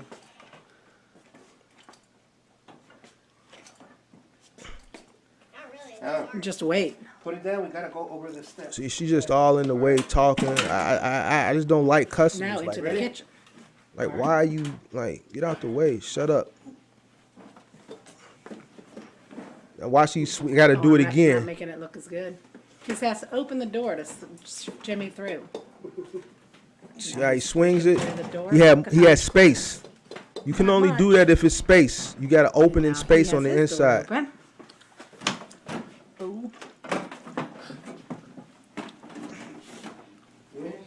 Hold on, right there. Whoop whoop. Made it. Okay. All right. It takes a lot of experience. And takes a lot of strength. We're never moving.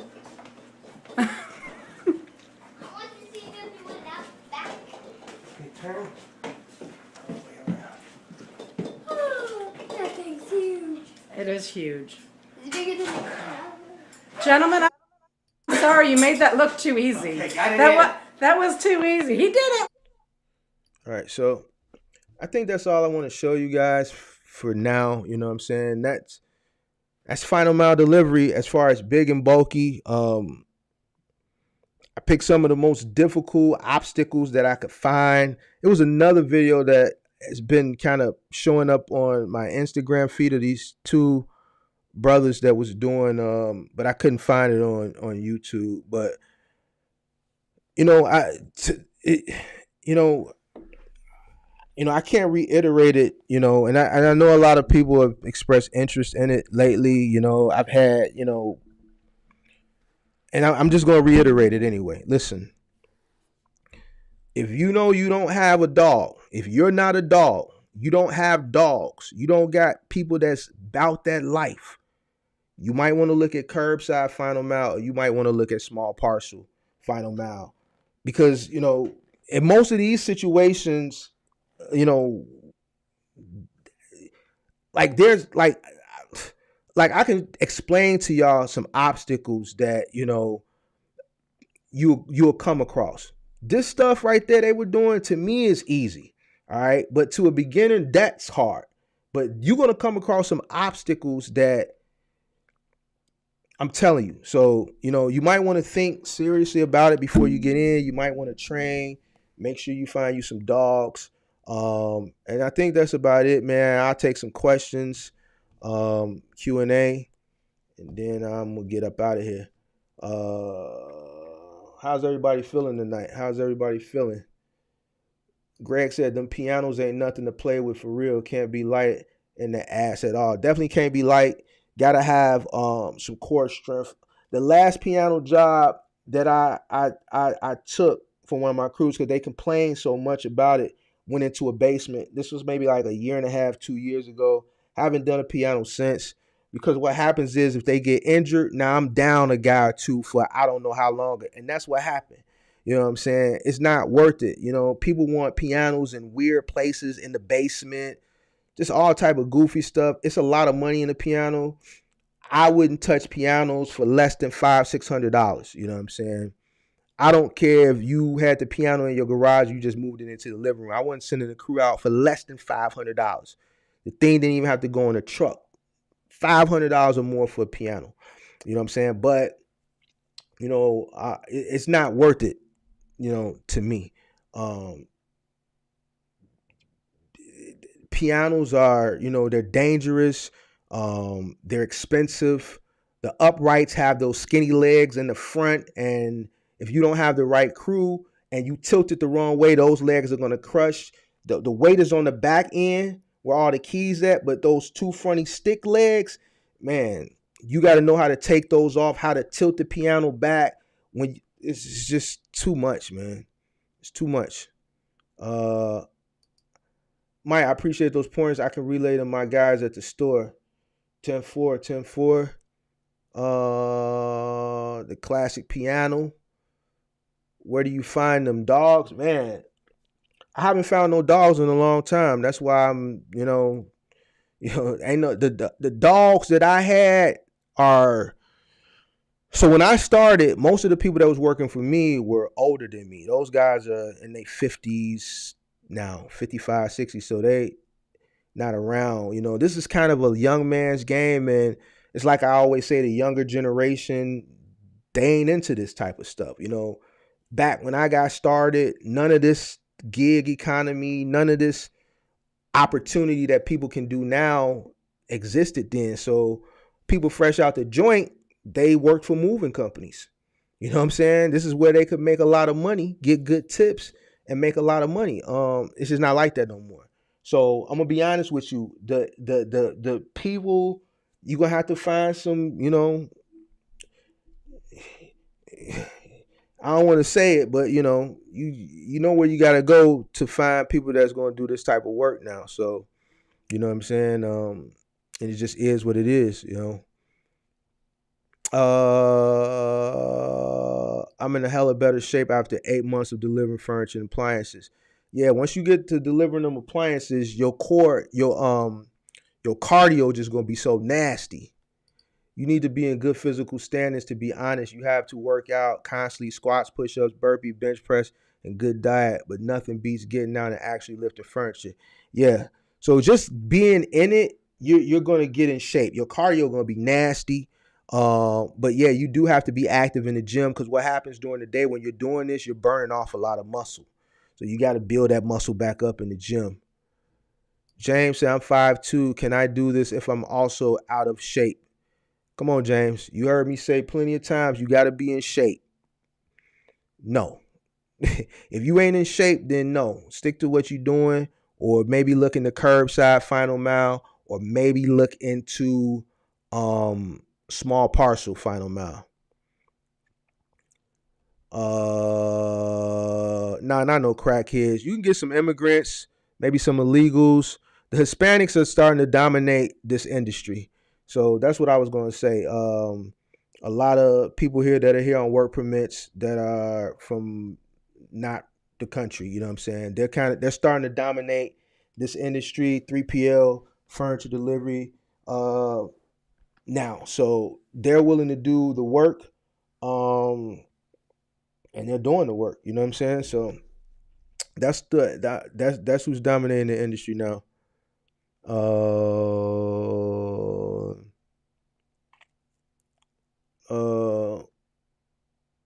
Can't be Lori Lightfoot in pianos. Lori Lightfoot out the door. We voted her out. She got another month and a half and she's out of here. I used to think my days rent a center was a waste of time. LOL, gain experience I didn't even know I would try to use again.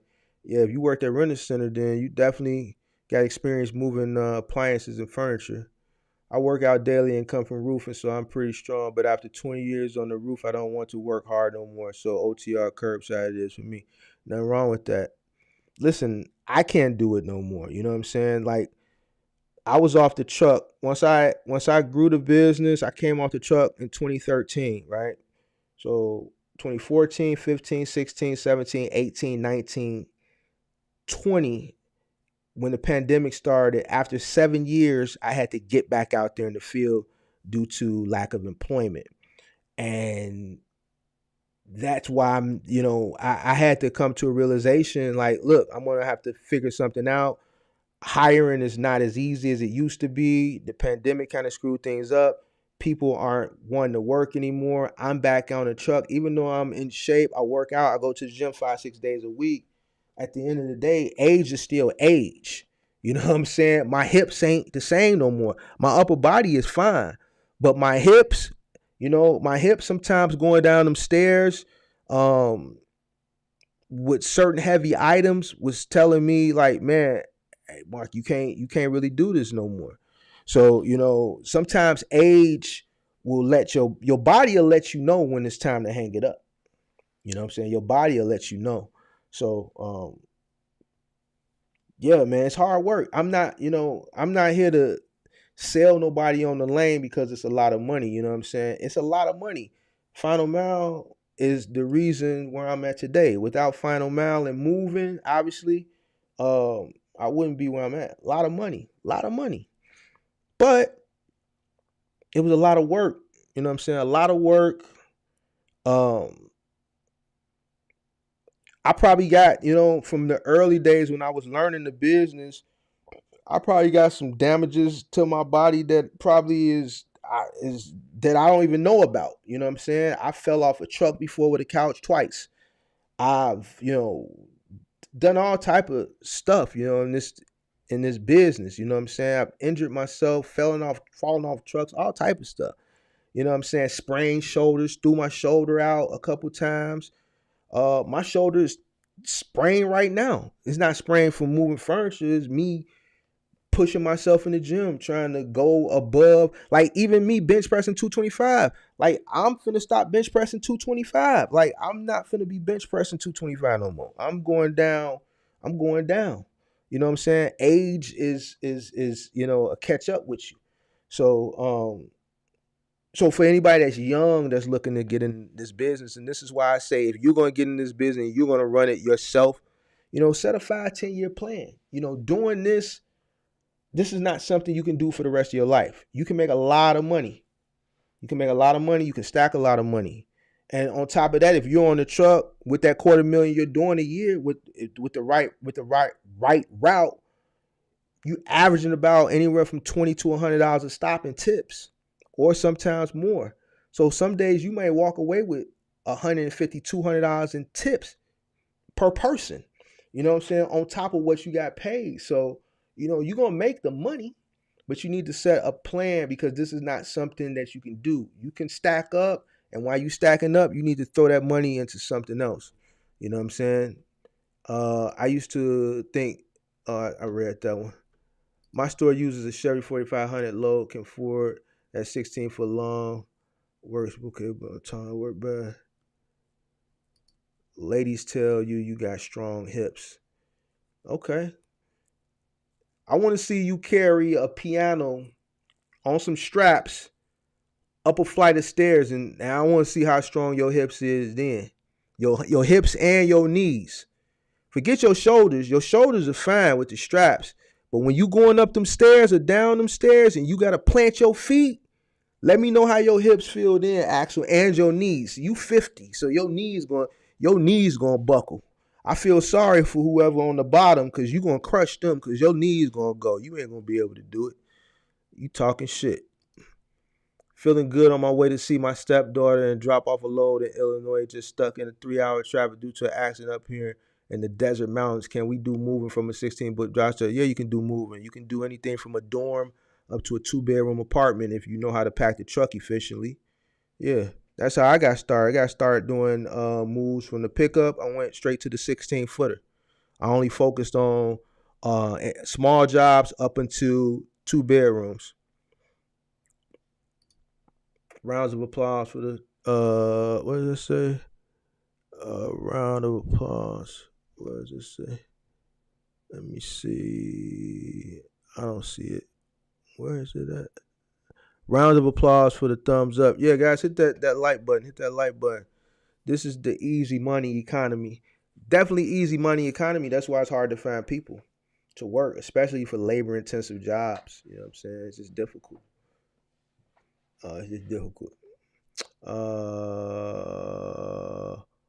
Yep. So any questions on Final Mile? Any questions on Final Mile or Middle Mile? What you think about? What I think about stair climbers? I think they're very expensive, and nobody really uses them because they're so expensive. I have yet to see a stair climber in use in the field.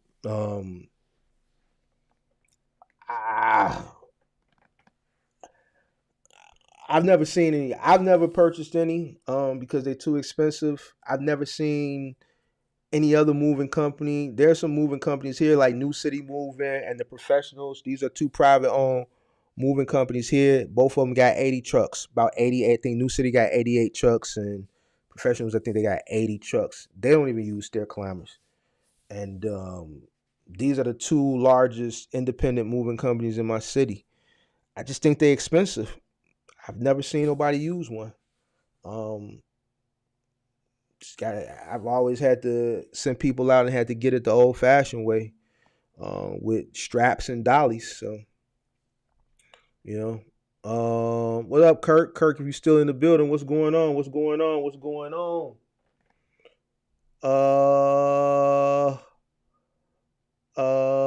So yeah, y'all watch the bloopers, some of the videos I showed. My mom's got furniture recently. Dude brought the dresser down steps on an appliance dolly. Yeah, that wasn't good. That wasn't good. That's a claim. I hope he didn't scratch your mom's stairs. If he did, you need to report it to wherever y'all bought it from and open up a claim.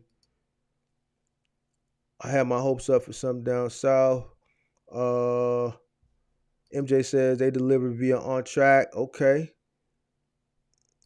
Do Cardinal work with expedited cargo vans? I don't think so. Semi trucks, and then they do Final Mile. Company think about being a company driver for a retail store. You only grossing $150 a day. Our store drivers make $18 an hour. Yeah, that sucks. I see those ads for company drivers all the time on Indeed. That sucks.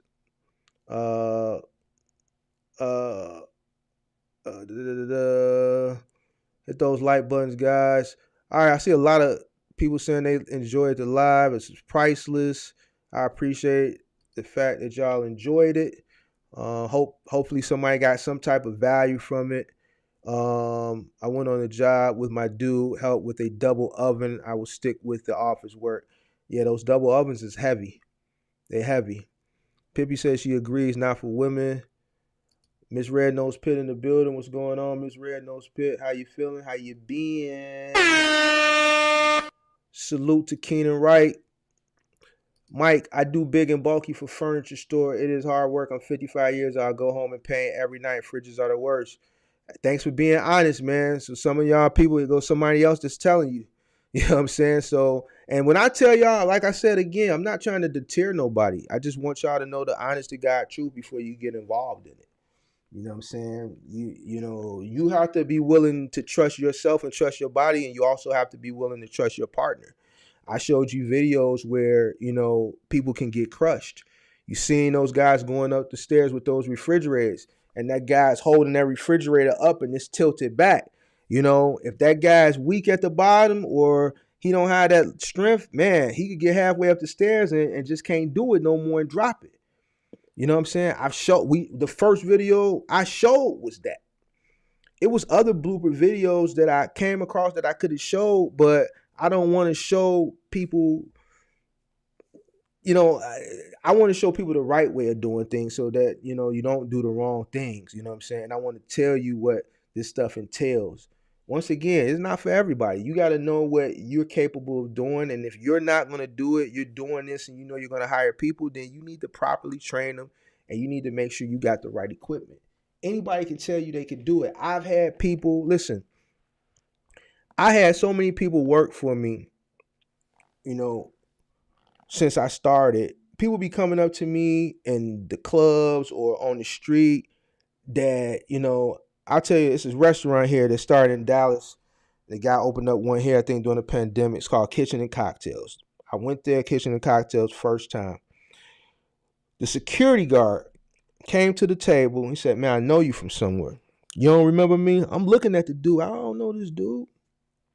He said, man, I used to work for you. I used to do Office Depot for you. So now this dude works at a restaurant that I'm waiting on my food at. You know what I'm saying? I'm there with friends. It was a friend in town, so I'm there with friends. It was that person's last day here, and we just all went out, took her out to eat.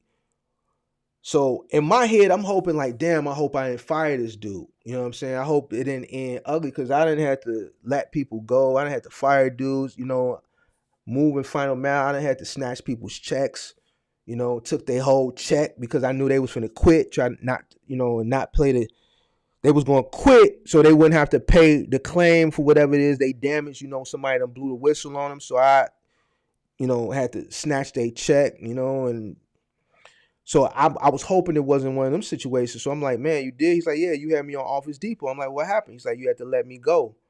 I'm like, I did. He's like, yeah, I couldn't get the route done. They were on you, so you was on me, and you just came to me. You was cool about it. You said, man, I gotta let you go. You can't get it done. He was like, man, it ain't no hard feelings. So that was a sour relief. So I had so many people work for me throughout the years. I don't even be remembering people. People be coming up to me all the time like, man, I used to work for you.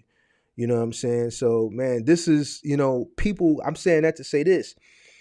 People come and go. That was on a small parcel. I had to let a person go because he couldn't get 50, 40, 50, whatever his route had stops done in a reasonable amount of time. And Dynamics kept charging me back for those routes. But I've had people come in on the moving side and on the final mile side where I'll put them out there for training. And like some of my guys, Tim, Dre, KT, whoever be like, man, don't put me with him no more. I ain't training him. Hey Mark, he ain't cut out for this shit. This is exactly, he ain't gonna make it. He ain't gonna make it. Just get rid of him. Don't bring him back. If we could train him, we would train him. He ain't cut out. He weak as hell. He weak as hell. I've had a lot of people come through the door that said they could do it and couldn't do it. I've had people get on the first job and throw up. The first thing they had to lift, vomited. You know what I'm saying? I've had people faint. I've had people walk off jobs that I hired, all types of stuff. So, you got to know that this is something that you really want to do. We hired 27 people. Now we're down to only 4 strong. See what I'm saying? It's a different ball game in this. So even when people be coming to me like, "Hey, Mark, I'm finna get into the final mile. I'm finna scale up, man. I'm gonna have 10 trucks." In my head, I'll be like, "Yeah, okay, good luck," because I know you're not gonna find 10 trucks worth of people. You're not gonna find 10 trucks worth of people. And I'm not saying that to be mean or anything. It's just the honest to God truth. This has become a kind of, either do it yourself or a small scale, maybe 2, maybe 3 trucks. And most of those people are, here for on work permits, immigrants, and they're doing this type of work, and they're getting to it. They have the resources and they have the pool of people that are willing to do it. So just know if that you're getting into this and you do have aspirations of scaling up to a lot of trucks, that may be a little difficult. You know what I'm saying? So second week I flooded a house trying to hook up a washer. Damn. How much was the claim? I'm in final mile now and I love it. Definitely a lot of work, but great if you know how to maneuver. Yeah, a lot of work. If you know how to maneuver and you got experience, you got the right equipment, and you have the right partner. If you got a good partner, let's say you start your final mile business and you're on the truck, you got to make sure you have the right partner. Because if you're the guy if you got a weak partner, weak mentally, right, and weak physically, that's putting more work on you, and vice versa. If you're not that bright and you're weak, that's putting more work on the other person. So you have to make sure that you guys are equally yoked. You got to make sure that you guys communicate when you're on these jobs. And if you guys are equally yoked, then man, that makes the job a lot easier. You know what I'm saying? So that's another thing. You have to pair yourself with the right person. You know what I'm saying? For this type of work, that also helps makes the job a little bit easier. Hey Mark, did you see that I'll be away a couple weeks? Nah, when are you leaving? Yep, my second week on Flip Washer. Appreciate it. Who got that curbside? Find them all in the Michigan area. What you think about the Lowe's contract? What are the typical Lowe's they have? I think Lowe's is just like Home Depot or Best Buy if you run in appliances. A lot of refrigerators. You know what I'm saying? A lot of refrigerators, a lot of stops, heavy lifting, obstacles. As long as you got the equipment, you got the physical strength, and you got the know-how, you got the right partner, the right team, or the right crew. If you're not on the truck doing it yourself, then you should be fine. Lowe's is just like Home Depot and Best Buy, just like any other appliance account. It's just work, man. It's just work.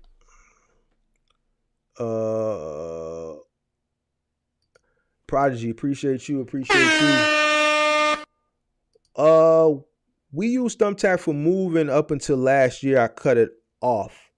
The reason why is because I think they're going public now and they've gotten strict on a lot of things. When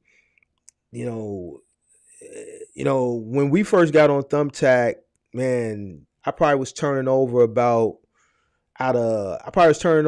2 out of 5 leads. 2 out of 5 leads, which is really, really good because the moving the leads can kind of get expensive depending on the lead. Obviously, they charge more. So a few things: studio, 1 bedroom, 2 bedroom, 3 bedroom, 4 bedroom, 5 bedroom. So the higher you go up in bedrooms, the more stuff, the more expensive the lead.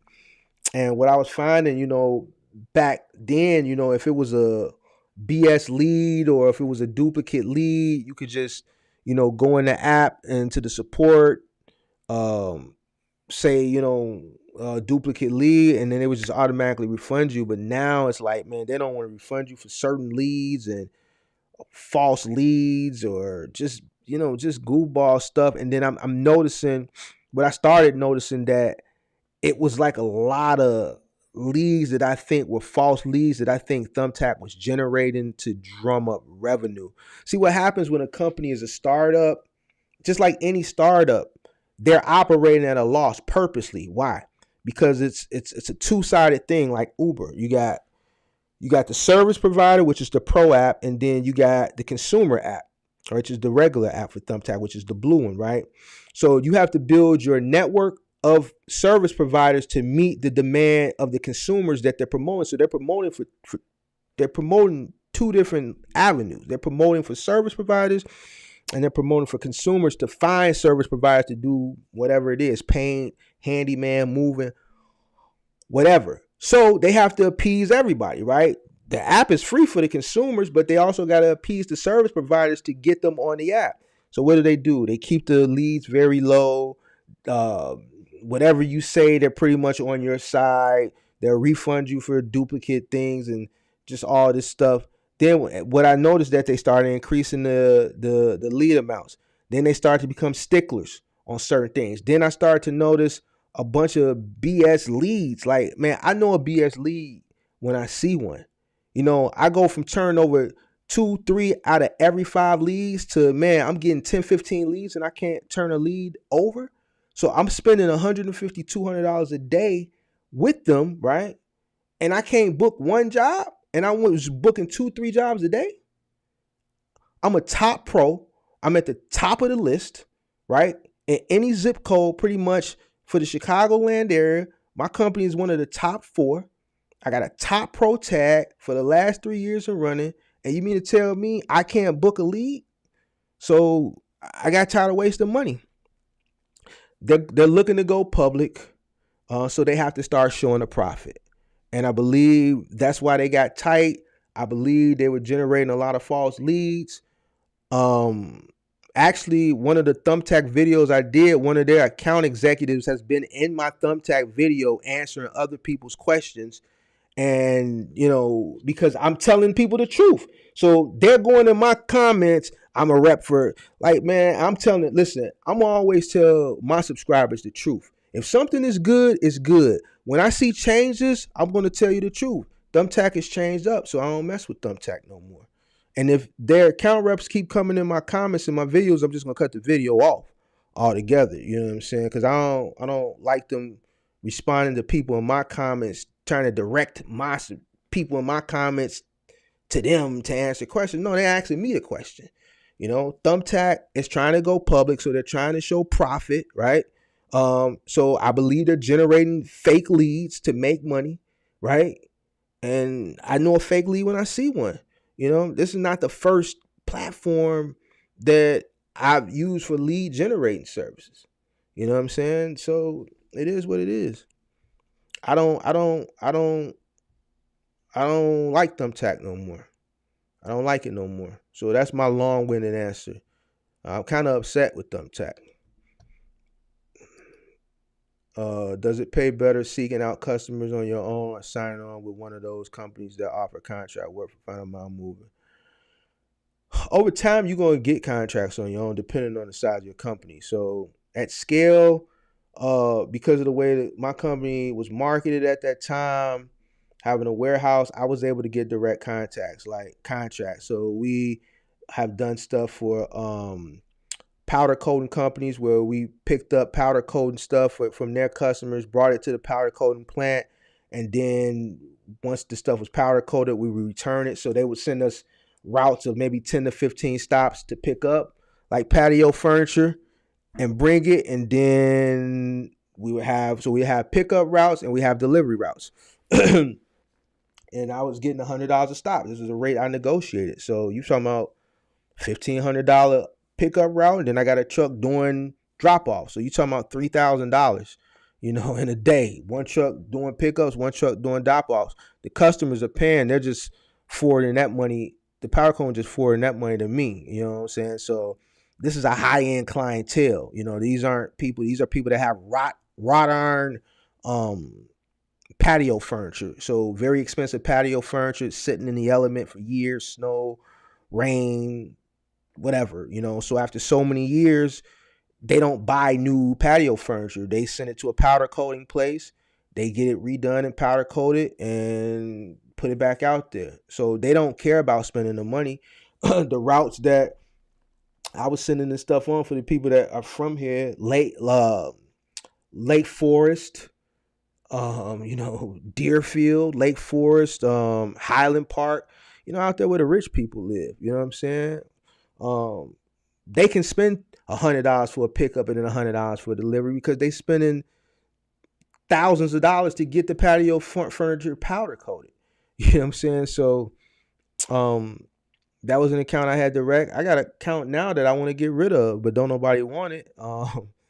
Furniture Soup. Goddamn, what's the name of this goddamn company? Fitness Superstore. You know what I'm saying? Another tough account that it's commercial grade fitness equipment. But it requires a lot of assembly work. These are full gyms. So, these are projects, like week-long projects, that's in a direct account.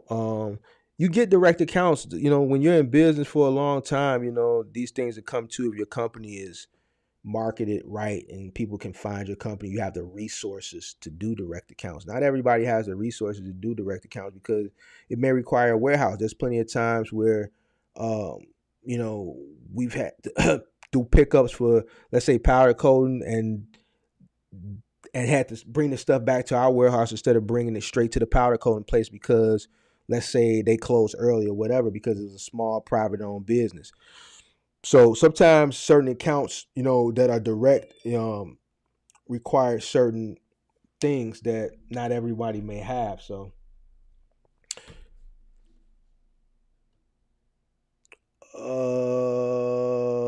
you want to find good young employees, go to the gym. If a man shows up, no commitment, dedicated to himself, how are others supposed to expect it from him? No pot-bellied man on the job.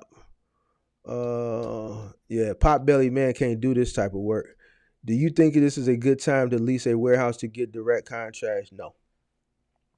It's not that much opportunity for cross docking. I got lucky. I had a warehouse and I didn't look for a cross docking account. They contacted me, which was nonstop delivery. Cross docking is a lot of work. I did a live. I know I did one. I think I might have did 2 lives on cross docking. It's a lot of work and it's a lot of cost associated with cross docking. I recommend that, if you're a small owner operator, you don't look into it because if you don't have the money, it can bankrupt you. The reason why is when you start cross docking, you're not treated like an owner operator. Like an owner operator is doing final mile, you getting your settlement every week. Maybe every 2 weeks, depending on the account. But for the most part, every week. When you are cross docking, you get paid when they get paid. So you can go back and watch that live I did. Once I let Nonstop go in 2019, I let Nonstop go. No, it was 2018. March of 2018. That was the last time I ran Nonstop. Do you know I had settlements that came to me from March, since I stopped running them in March, all the way into October. Every week, I got settlements still.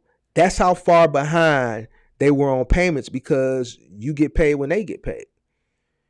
You're a warehouse person, so you got bread. You treat you different when you got a warehouse versus an owner operator. They understand owner operator, they truck, this is their livelihood. They not on this type of level. You got a warehouse, you're not on this level no more. You're on this level because you got these guys that are coming to your warehouse to pull freight to run the final mile. You can have your own trucks, but you can have other owner operators come to your warehouse as well. So you're on a higher level, which means you have higher bread, which means you got to wait till they get paid so they can pay you. They're not going to pay you and wait on their bread like they do an owner operator.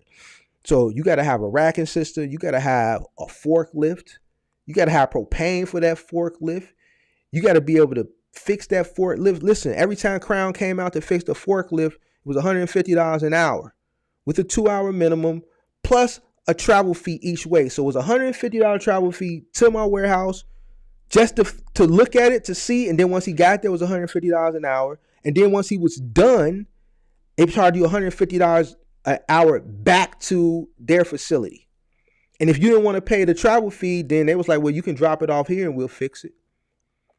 So you gotta have money to make sure you can get that pallet jack, that forklift repaired, because it's gonna break down because you're using it a lot.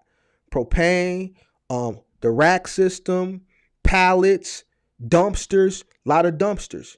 I had 2 10-yarders. I had 2 10-yarders just for cardboard, and then a 4-yarder for trash. And pick up twice a week. That's how much cardboard, because a lot of people get white glove delivery, right? You got to remove the cardboard and the packaging. That's got to come back here. All right. So now if you're running your trucks doing that cross docking, you got to have the dumpsters. All right. So you got to have the dumpsters. You got to pay for the pickups. You got to pay your rent on your warehouse, your lights, your heat, security. I just think for an independent owner operator, it's very expensive.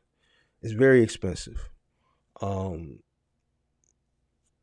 I just don't see a lot of companies out there that cross dock. Nonstop delivery is one, and that's pretty much the only one I know, that cross docks to independent companies.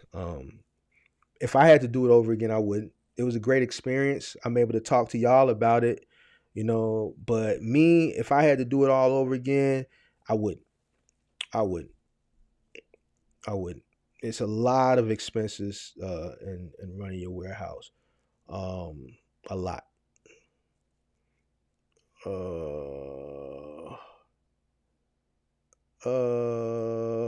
What's the best company that accepts new authority? Yeah, Kirk did a live on that yesterday. I know Amazon don't accept new authority no more. As far as final mile companies, most final mile companies accept you if you're new. There's some that require 30 days. JB Hunt is one of them. I think RXO might require 30 days now too. But for the most part, final mile companies don't have those restrictions like OTR. So I can answer for final mile. But you want to talk to Kirk for OTR? He did a live. You might want to check his live out from yesterday if you're inquiring about OTR. But for final mile, JB Hunt is 30 days, and I think XPO is 30 days. But pretty much everyone else, as soon as you go active, you can get the ball rolling. They don't care, because if you break it, you bought it. They're gonna take they're gonna take it out your settlement check. You feel me?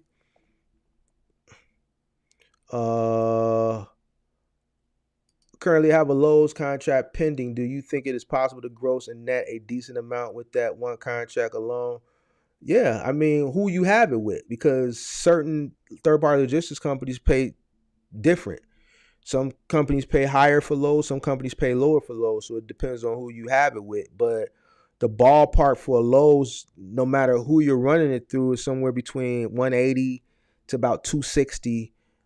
260,000, 180,000, about 260,000 per truck per year gross. So somewhere between, on the low end, $3,500 to about $5,000 to $6,000 a week for Lowe's. So yeah, that's good money. Now if you damage some stuff and claims become involved, then no, it's not good money, because you're working to pay off claims. So I don't know if you were in the live when I was showing those videos earlier, that's what you're going to be up against. So tight staircases, walls, heavy appliances and furniture, expensive appliances. That first guys that dropped that refrigerator, that was a $4,000 refrigerator. All right, so if you're running Lowe's on a $5,000 a week contract, and that's your first stop on a Monday, or let's say that's your last stop on a Friday, your whole week was smooth. This your last stop. You did 5 G's. It's Friday evening or Saturday evening, 5, 6 day, however you run it. And you dropped that $4,000 refrigerator on your last stop.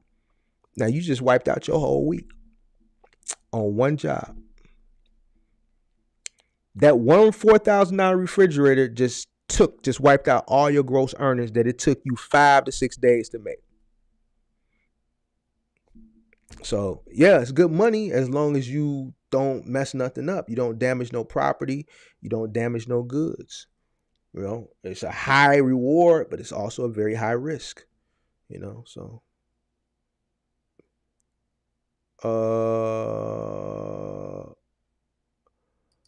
I'm doing good. I'm doing good. Thanks for asking.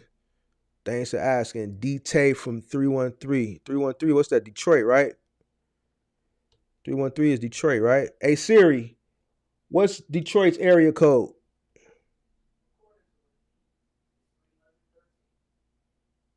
I think it's I couldn't hear. I got Siri in the back. I think it's Detroit.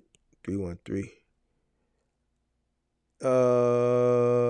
Let me see.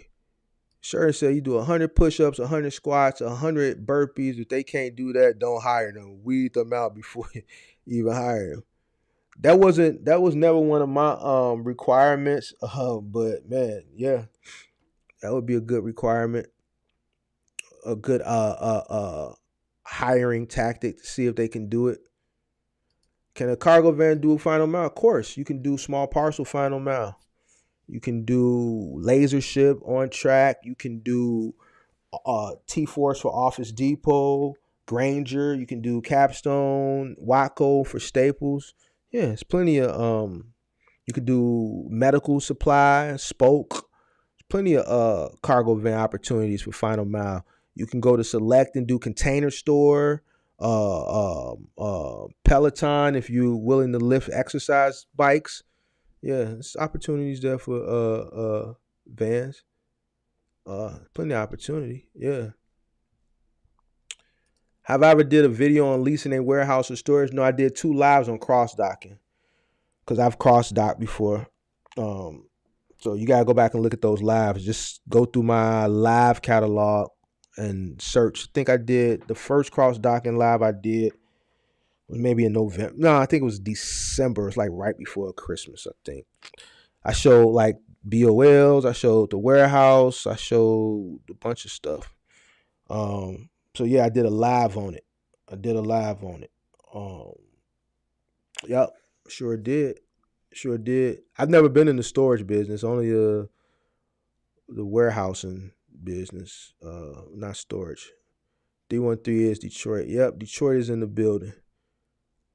Y'all like our cousins. Like we consider Detroit. We consider Detroit our cousins, Chicago's cousins, because y'all got some players up there. Y'all got some real players up there in Detroit. Y'all still wear Gators up there in Detroit? Y'all still rocking Gators and Morris? Because that was y'all thing. Y'all loved them Morris back in the 90s. Maury Gators. I'm telling my age now, man. Y'all be cool, man. Y'all be cool, man. For cross docking, do you have to carry additional insurance because you're housing other people's goods? Your warehouse has insurance, so you can up your general liability to meet, how much freight you're gonna have in the warehouse at any given time. But you should already have general liability on the warehouse to begin with. You can increase it if you'd like. You can get warehousing insurance. Another thing I meant to mention, forgot whoever asked that question earlier about the warehouse, you're going to have some type of software. So you're going to have to get some warehouse management software so you can log in the locations of the items too. And it's not, and other people's goods, basically you're housing the freight for the consumer and waiting in transition going to the final mile to the consumer. So yeah, you just your general liability. And then depending on how big your warehouse is and how much value you figure you're gonna have in that place at any one time, if you want to up the general liability to more, you can do that. Warehouse management software. So with Nonstop Delivery, I didn't have to purchase my own because I was with their 3PL. So the software that the system that they provide me use, the system that they had allowed me to log in the freight, get the BOLs that came middle mile, print them, It allowed me to log in to do the reverse logistics, set up the calls and everything. And then you have your own separate warehouse management software to key in the locations depending on how you do it. It's two ways you can do it. You could do a rack system or you can do a floor system. All right. So I had racks, right? Because the owner had left racks in there.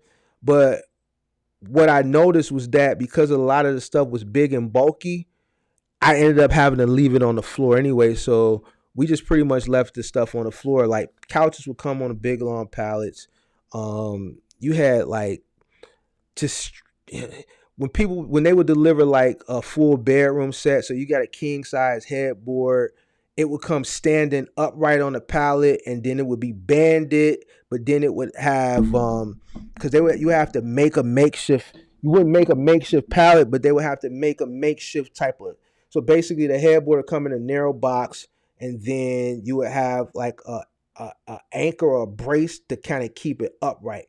So from where the racks are at, that wouldn't fit into a slot. So most of the stuff that we got had to sit on the floor. So I used a floor system, and the way it came, everything had a tag. My thing was always as stuff came in to push it out. It was only on a few occasions where my warehouse got full to the point where I was running out of space. And that was 2017. And the reason that happened is because Veterans Distribution refused. They were the other company that had nonstop for cross docking in my market. They refused to do all reverse logistics for Home Depot because they ran out of space. So they dropped about 200 to 300 reverse logistics loads for Home Depot on me. And for those that don't know what reverse logistics are, those are pickups or returns. So as I started picking those items up, I started running out of space because with reverse logistics, once you pick the stuff up, they send you to BOL, pick the stuff up, you bring the stuff back, you prep it, you palletize it, you wrap it, you palletize it, you log it into the system, into Nonstop's portal for scheduling for a middle mile carrier to come back and pick it up and do reverse logistics. That's if they wanted to do reverse logistics. About 25% of the time, they would just be like, destroy it and toss it. That was the only time I ran out. But most of the stuff I had, we ended up just starting to keep the stuff on the floor because a lot of it couldn't fit in the racking system. But if you do use a racking system, you can get WMS. It's a warehouse management system, scan based, where you can put a barcode on each slot, scan it in or scan it out of that location.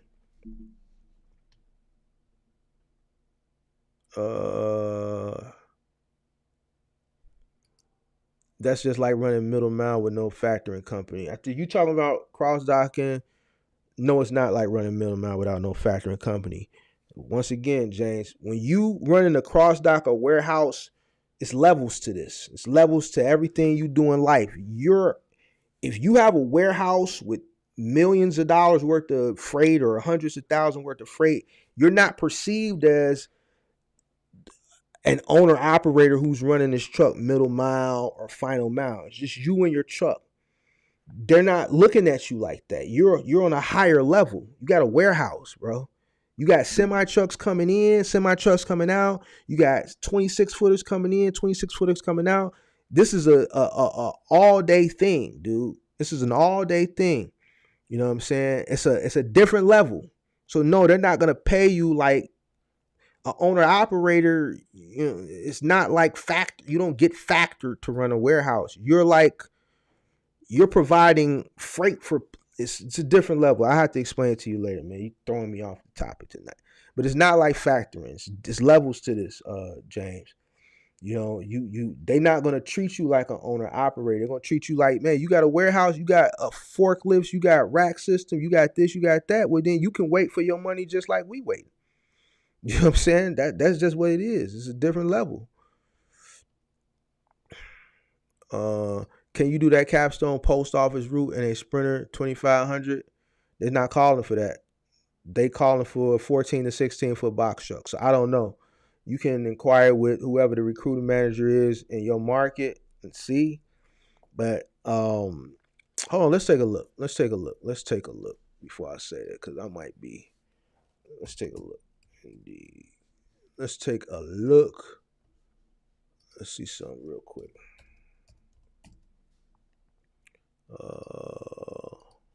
I'll share my screen too once I pull it up. Hold on.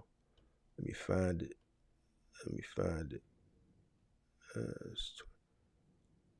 Here go. While I'm looking for that, is this a? All right. While I was looking for that, look what I came across. See, they update stuff every day. Let me move this out the way. They got a 26-foot box truck opportunity for line haul delivery. This is one man, 27 to 4,000 a week. Routes run overnight, Monday through Friday. They're hiring this Maine, Portland, Maine, Vermont, New Hampshire, Connecticut. So that's like that northeast area. Yeah. So this is a one man job, line haul. So $4,000 a week. So there goes an opportunity for someone with a 26-foot box truck that don't want to go OTR. Let me find that I think that's it right here. Now they're saying 16 to 18 foot. Was it? I thought it was 14 to 16. It might have been 16 to 18. Is this for that postal account? No, this for a different account, I think. This for a different account. This ain't the postal account. This is a different account that they hiring for, because their postal account pays a little bit more, I believe. But this is not bad for a 16-foot box truck. $425 a day on the high end, 18 to 20 stops. It's not bad. You know, like I said, Penske called me the other day, $225 a week, 15 cents a mile. You can probably negotiate them down to 12. 500 free miles. You know, I mean, one day gonna cover your truck. Now you got the other 4-5 days to get money. They giving you 500 free miles.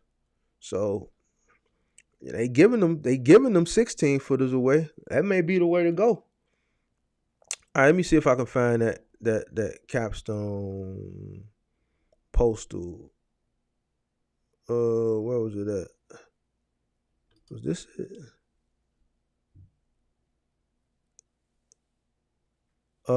Capstone Logistics and for the transportation. We have been designated a critical infrastructure segment, which is why I sent you.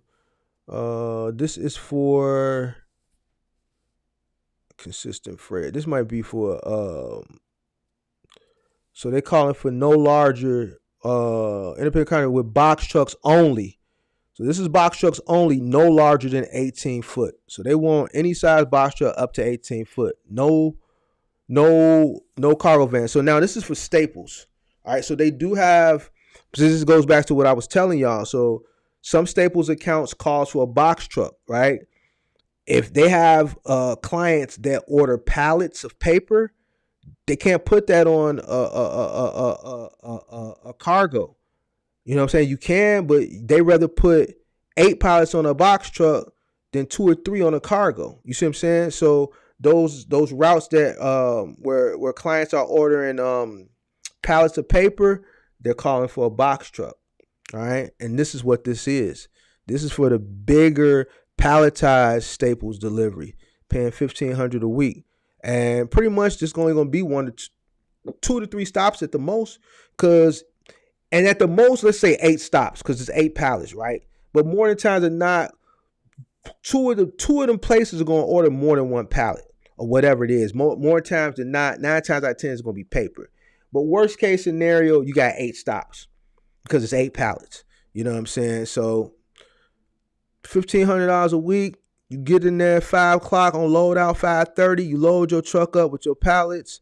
You go do your stops. You done. You should be done by 11, 12 o'clock in the afternoon. Easy money. You got the rest of the day. Go do what you want. Hold on. I'm looking for that postal contract. Where is it at? They might have took it down. When I did the video, that video did so good, man. 2,000 views in a day. Hold on, let me see. Capstone. Let me see. Let me try this. Yeah, a lot of people probably flooded them. And I think I put the number in my members only section too to the recruiters. I put the number to the recruiters in my members only section. Shout out to the MGMs in the building. They got I gave them the numbers to the recruiters. Can't give it to everybody, guys. I gotta get that to my MGMs. Hold on, y'all. Where is that damn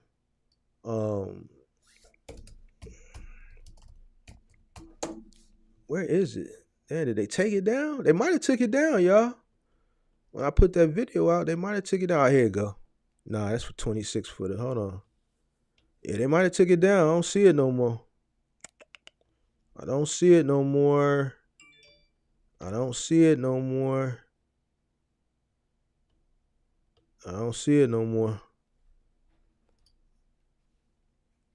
No. That's Staples. Yeah, I don't see it no more, y'all. Oh, no, this is it, right? No, that ain't it. No, this is Staples. Right here, 50 stops, 150 boxes. Yeah, that's Staples. Yeah, I don't see it no more, y'all. Let me try this. Let me show you. I don't see it.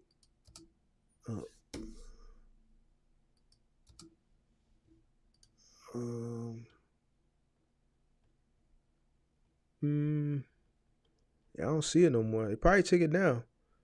Yeah, a lot of people watched that video. That probably is the most popular video I did probably all this year, as far as view count in 24 hours. You know, that video did numbers. You know what I'm saying? A lot of likes. It's in the algorithm. YouTube is promoting it. So they probably got flooded and they just took it down. So shout out to y'all. Because I don't see it no more. It was up here yesterday. I don't see it no more. So shout out to y'all. I guess I'll probably be getting a call from them soon. Usually that's what happens if I do a video and they get a lot of volume. They'll give me a call. Yeah, I don't see it. All right, I ain't gonna waste no more time looking for it. I don't see it. So I guess they took it down. So those that got it early, got it early. You got to be on it early. Yeah, that Capstone wants 16 to 18 foot box truck, so no Sprinter vans for that. Those sacks, from what I saw, Zubchuck, those sacks are really, really big. Really, really big. So I think they want to make sure they have more room than not. A 24-foot be too big for Capstone partial contract. Yep, you saw it in the ad. They don't want nothing bigger than 18-footer. For the partial, they don't want nothing bigger than 16 foot.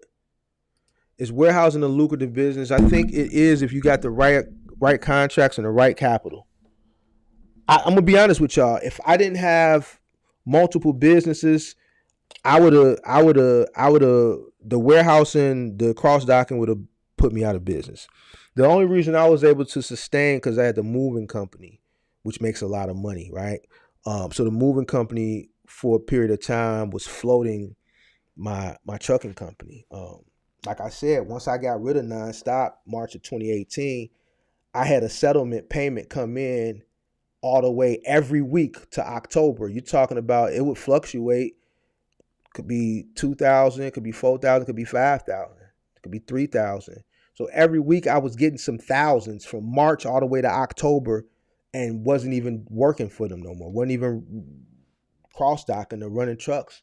You know what I'm saying? So that's March 2nd, I think was the end date. So let's say all of March, April, May, June, July, August, September. So like 7.5 months. So every week for 7.5 months, I got a settlement. That's how many deliveries that we had did prior to March of 2018 that hadn't gotten paid for. 7.5 months, every week, settlements, thousands of dollars. You see what I'm saying? So the money that was coming in from other final mile contracts that I was running, but mostly the moving company is what was sustaining that trucking, that warehousing, cross docking contract at that time. Um, I remember when Veterans Distribution told Nonstop they wasn't picking up no more Home Depot, and they dropped all the Home Depot pickups on me. I'm paying my guys per stop. So those 2-3 weeks it took us to do all those reverse logistics for Home Depot, can you imagine what my payroll looked like? I had to fund that. You know what I'm saying? So, I think it's a lucrative business if you have the right accounts, you have working capital, and you're able to wait on your money. If you're able to do all that, then yeah, but you have to have the right accounts. You have to get paid, because here's another thing with cross docking.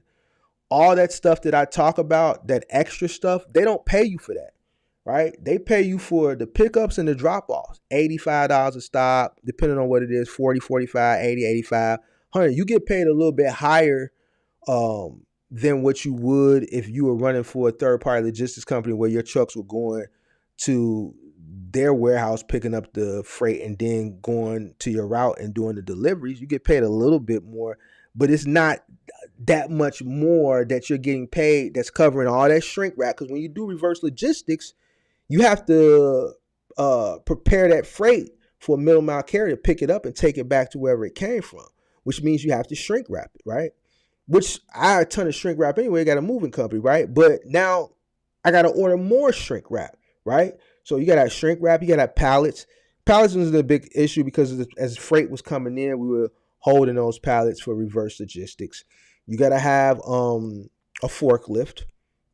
You got to be able to repair your forklift, your propane, your security. You got to up your security. If your security was lax before, you got to up it now, because now you got freight.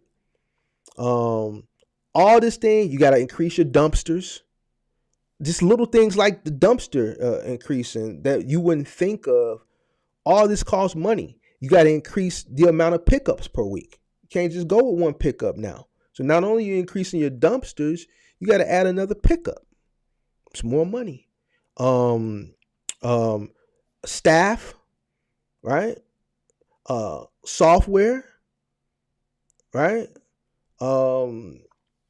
It's just a bunch of stuff, man. If you watch that cross docking live I did a few months ago, I went through everything that it entails, and all that stuff costs money when you're warehousing. That the freight that's coming in for you to do the delivery doesn't cover. Someone, on average, I have 4 or 5 semi trucks coming in a day. All right, somebody got to unload that stuff. You got to pay somebody to unload that stuff or load that stuff when a middle mile carrier comes to pick up the stuff that's going reverse logistics. Like I said, to each his own. If you want to give it a try, give it a try. Me, I wouldn't do it again. I did it. I experienced it. By the grace of God, I had other streams of revenue to float that business. If I didn't have other streams of revenue, I would have failed. I would have failed. You know what I'm saying? But yeah, it's very expensive to run a warehouse. Yeah, I was in love when you discussed the delivery methods. Me and my colleague discussed their wrongdoings as well. Been running RXO Final Mile trying to compare the differences. Okay.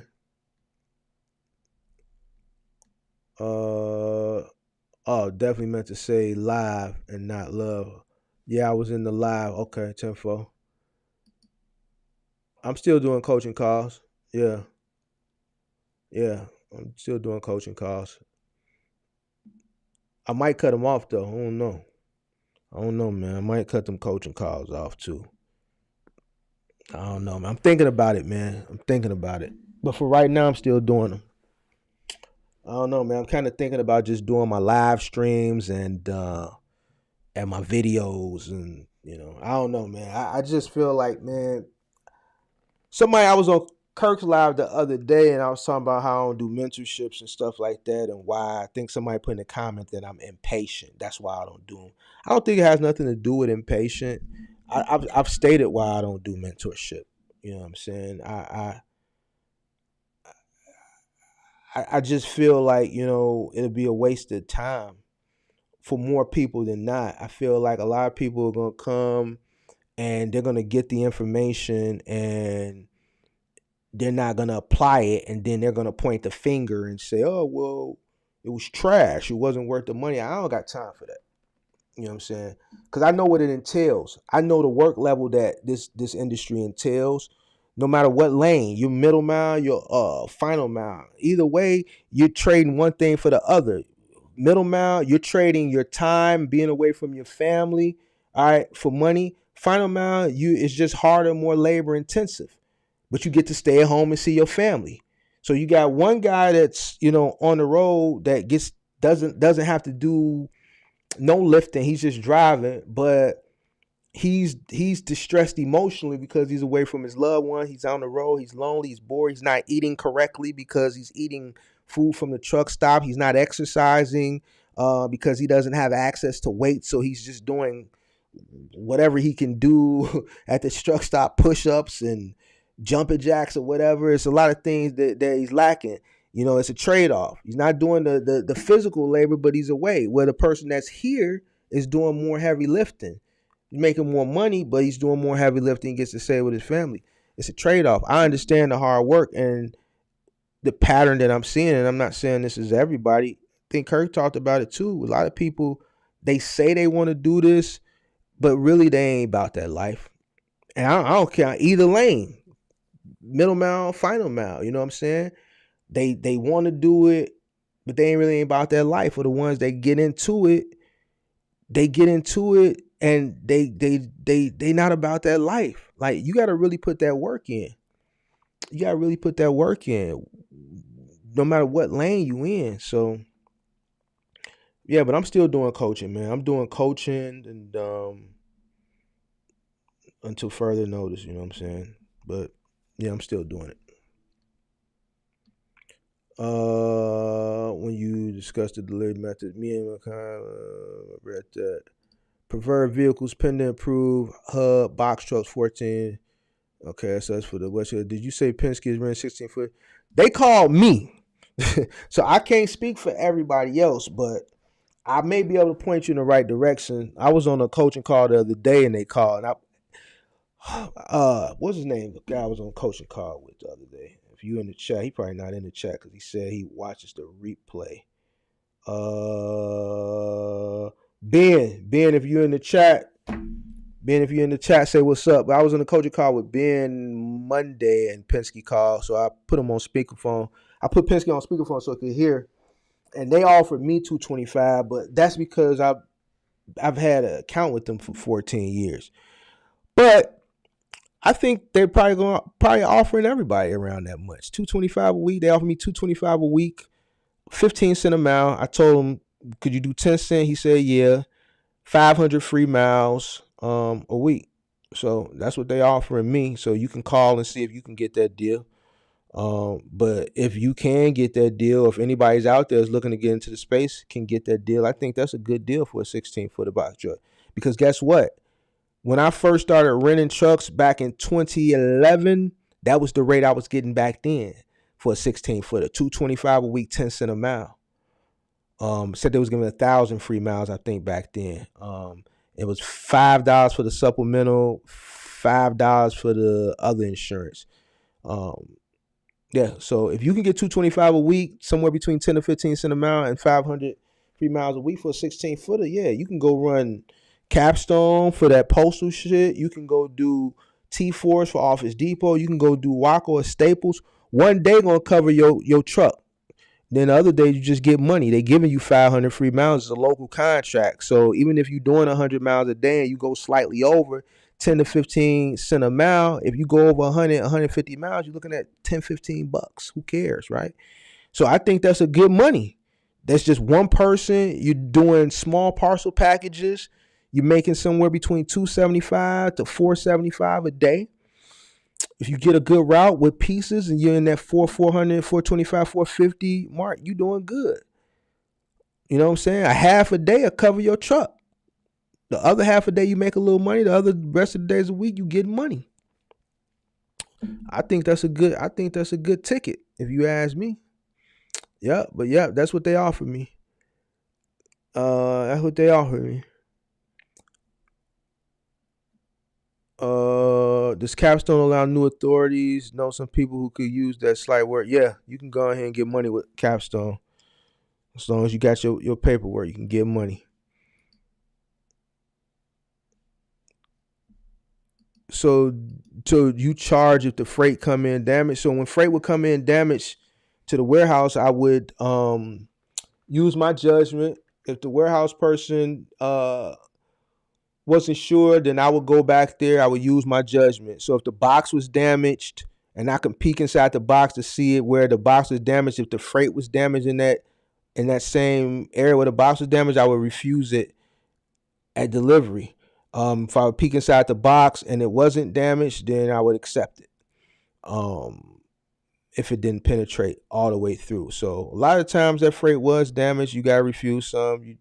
You don't charge, you just refuse it if it came in damaged. Now we took something in and it came in damaged and we saw that on delivery. Now it opens up a claim and then I gotta prove that we didn't do the damage. So that's why you want to catch it while it's at your dock and refuse it immediately so you're not held responsible for it. The middle mile carrier is. Because now what happens if you don't catch it, now it's a dispute between you and the middle mile carrier.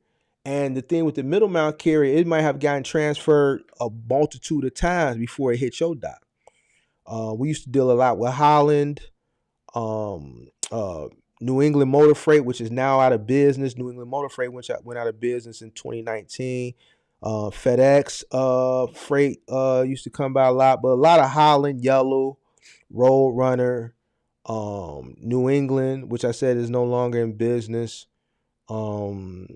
Direct Buy, we had the contact with Direct Buy. Direct Buy has their own semi trucks. I hated Direct Buy because all their stuff was just big and bulky. Direct Buy is out of Indiana, Maryville, Indiana.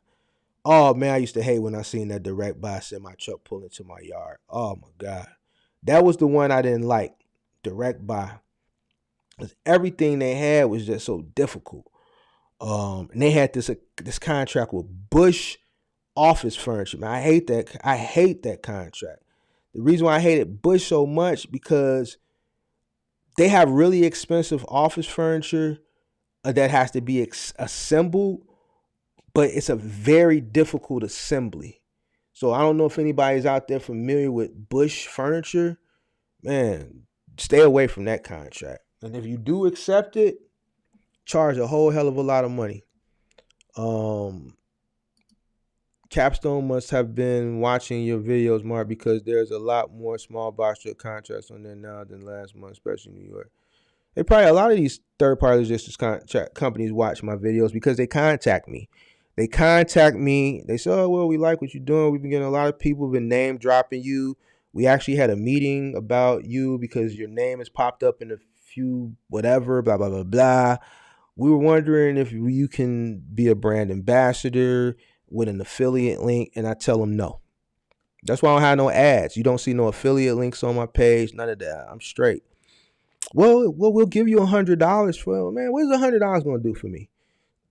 What is $100 going to do for me? Well, man, every person that's like, man, I'm not finna do all that. But yeah, they'll hit me up. They'll try to get me to do affiliate link. And I'm like, listen, if we're not going to partner, if y'all not going to do something more serious, then I don't really care about no affiliate links. I don't care about that little $100. I ain't finna be keeping up with that. But yeah, they'll do a Zoom meet with me, one or two. Then they'll act like they're gonna keep in contact with me and they love the blah, blah, blah, blah. And then I stop hearing from them. The only third-party logistics company that's been 100% solid that has reached out to the channel and that really supports the channel is Cardinal Logistics. Everybody else has been fair weather. The most fair weather is RXO. And I know they watch. You know what I'm saying? But this is a testament. I'm going to call a spade, man. You know what I'm saying? It is what it is, you know. RXO reached out. They wanted to do something. They stopped. Whatever, man. UST, I reached out to the UST person I was in contact with 2-3 days ago. Still ain't got a text back. The only third party logistics company that has been solid with the channel that reaches out to me and says, man, anything we can do to support the channel, we like what you're doing, blah, blah, blah, blah. Man, we getting a lot of people that's coming, is Cardinal Logistics. That's it. That's it. So they all watch the channel. Amazon watches the channel. They watch the channel. Yeah. DAT watches the channel. Yeah, they all watch the channel. They reach out, but they don't want to, if we're going to do something, I need to do something that's going to be able to cause an impact onto the subscribers. Like, you know what I'm saying? I want them to sponsor some stuff that can really make a difference for the subscribers. I'm not really concerned with an affiliate link. You know what I'm saying? I don't care. Like I said, y'all can go look at any one of my videos. I'm sure when y'all go to some creators, they got like this laundry list of click this link, because this is how they make money. You click it, you buy something, or you sign up, they get a kickback. I don't got time to be copying, pasting, and doing all that stuff, man. If they don't want to talk about nothing that's really impactful, then I'm cool. So the moment I say, man, I'm not putting no affiliate links up, they just stop responding. You know. I was stating if it needs rewrapping, add up a charge. If it needs rewrapping, when the stuff, are you talking about like for warehousing, or are you talking about like, what are you talking about? You talking about warehousing if something comes in to the warehouse and it's damaged, or are you talking about like if you're running final mile going to like a 3PL picking something up?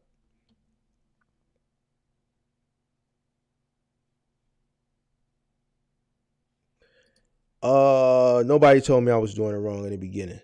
The reason why is because when I got in, it wasn't as popular as it is now, and I didn't have, a mentor, a coach. A lot of the stuff I learned, I had to learn it on the fly. So, but luckily for me, by the grace of God, a lot of the people that I was hiring at that time were more knowledgeable as far as the maneuvering of the furniture.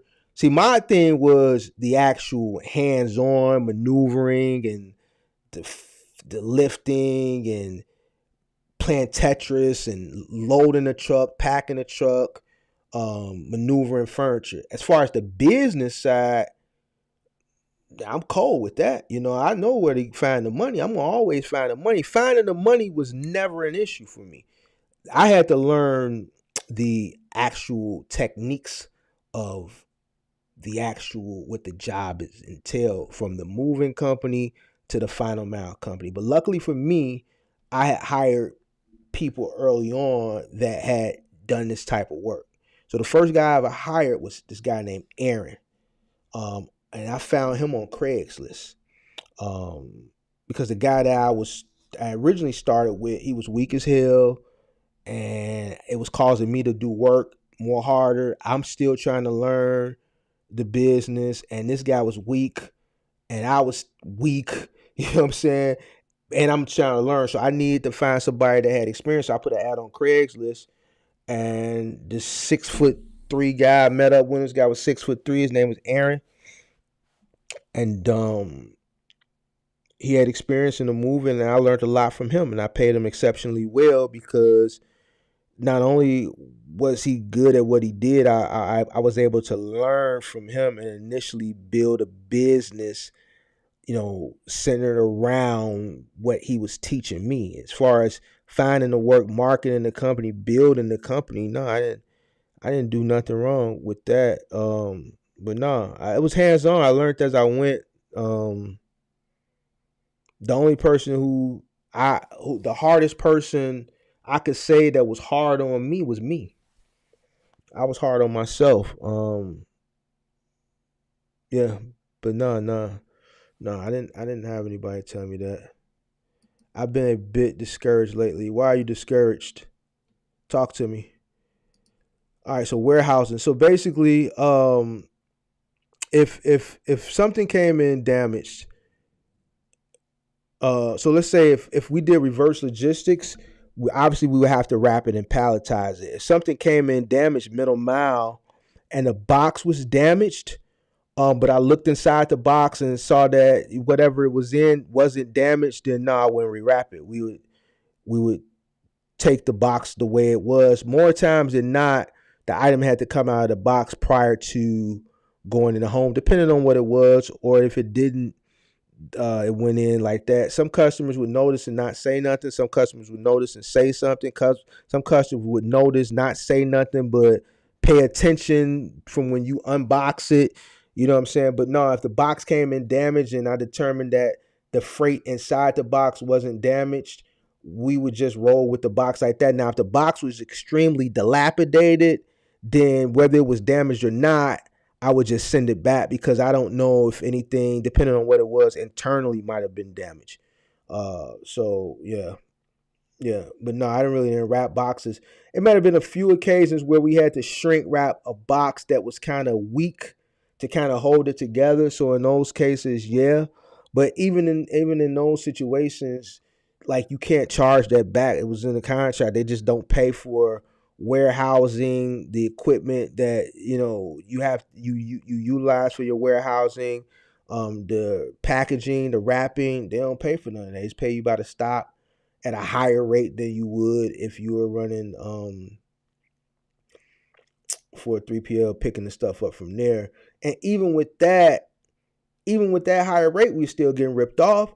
Like I remember one time we had Nordic Track through Nonstop. So that was one of the contracts. We had a lot of accounts through Nonstop, from US Mattress to Nordic Track to a bunch of online furniture places to Human Touch, reclining massage chairs to I think it's a Westinghouse, Webstaurant, WEB instead of restaurant, Webstaurant. It's like an online restaurant, online restaurant store where you can buy like your hoods and your ovens and your coolers and stuff. I used to hate that contract too because pretty much anything that came from Webstaurant was dumb heavy, and most of the time it was coolers, like true coolers. So anyway, damn, I lost what the hell I was saying. Damn, I forgot what I was talking about. What was the question? I don't know. I forgot what I was talking about. So if I remember, I'll go on. Somebody drop it in the chat. What was I talking about? I lost my train of thought. But Kevin Poole, why are you discouraged? Talk to me before I get out of here. Maybe I can encourage you instead of, I can change that discouragement into encouragement. And then I'm gonna get on up out of here.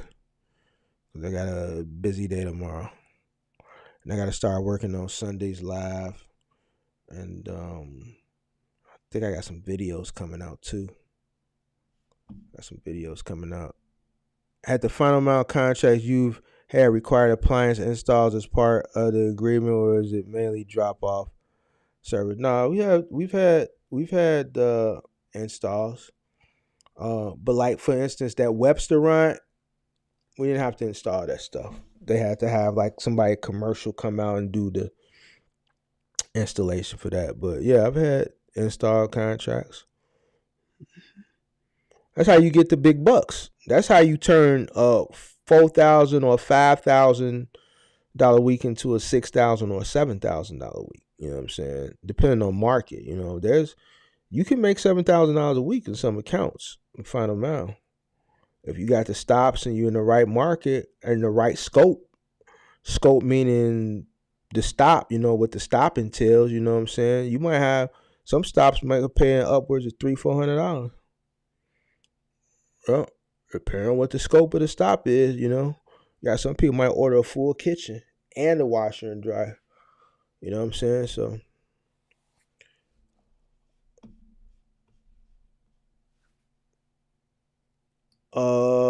All the glory to the Most High. Praise God. James chapter 4, verse 13 to 17. So long story short, I am new of this business standpoint. I spoke to my father, explaining a few ideas and getting contract to try either sell them or hire other people to run it while I make a few dollars. He shot me down immediately, stating I would not make anything with my ideas. He basically told me the way he would do it, but I feel he is scared of risk. I told him I'd rather go into something swinging knowing I might lose. It's funny that you said that because that's what my next video is about. So I'm not going to say too much because I want y'all to watch the video. But this is pretty much what my next video is about.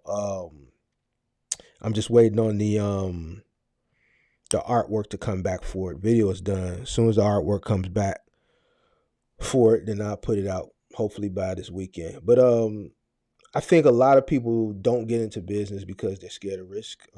This is a risky business on the final mile, big and bulky side, and it can take you under. What I would do is I would assess my personal situation. Listen, and I say this all the time, and I think it kind of goes over people's head, but people really need to, take heed to this. Everybody's situation is different. You know what I'm saying? Everybody can't come into the space. I was finna say game, but y'all know I don't like saying game because this is business, and I don't want to say the wrong stuff because I don't. I want y'all to be. When I'm teaching y'all this stuff based on my experience, I don't want to say things that, because I don't want to rub y'all. I don't want y'all to pick up bad habits. So when I got into this space, I was still at the crib. I was still at home. You know what I mean? I didn't have a lot of responsibilities at that time. So I was able to invest every single thing back into the business. The only thing I had was a car note. My car note, my insurance, and my cell phone bill. You know what I'm saying? My mother didn't charge me rent. She didn't charge me nothing. That was her greatest gift to me, to allow me to build something, build it, and I knew I had a roof over my head and food. You know what I'm saying? She was a blessing. She didn't give me no startup money. You know what I'm saying? She didn't give me no startup money.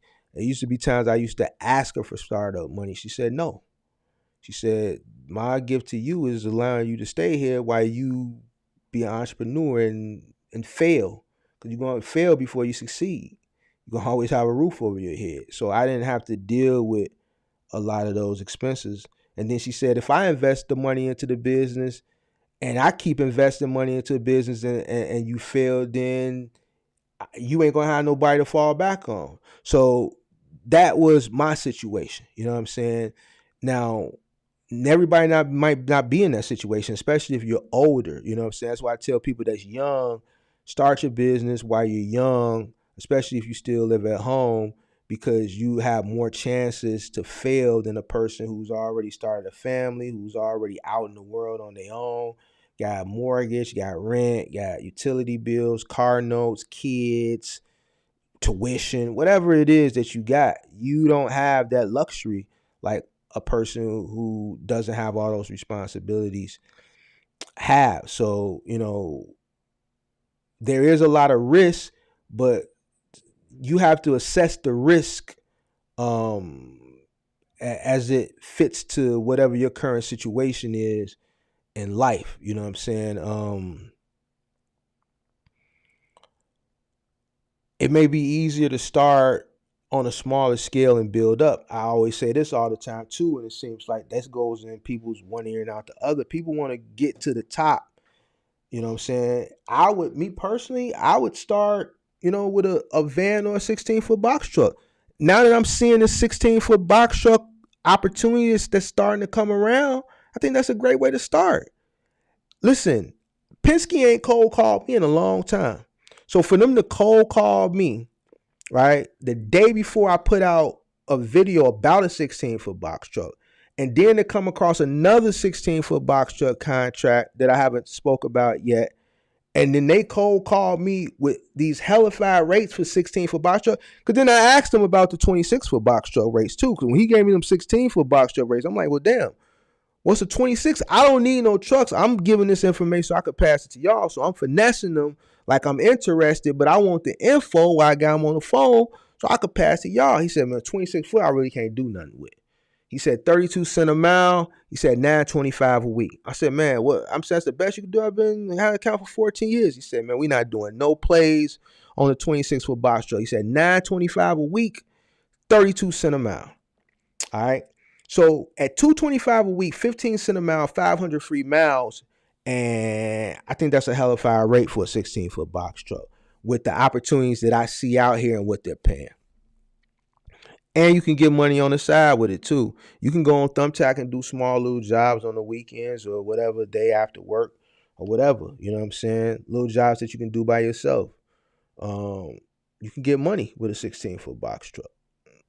You know, so I would assess my situation, Kevin, and I wouldn't get discouraged. What I would do would be I would just find the right niche that fits in. Yeah, ain't no reward without risk, but make sure you measure your risk. You don't want to put yourself in too bad of a situation that you can't get out of.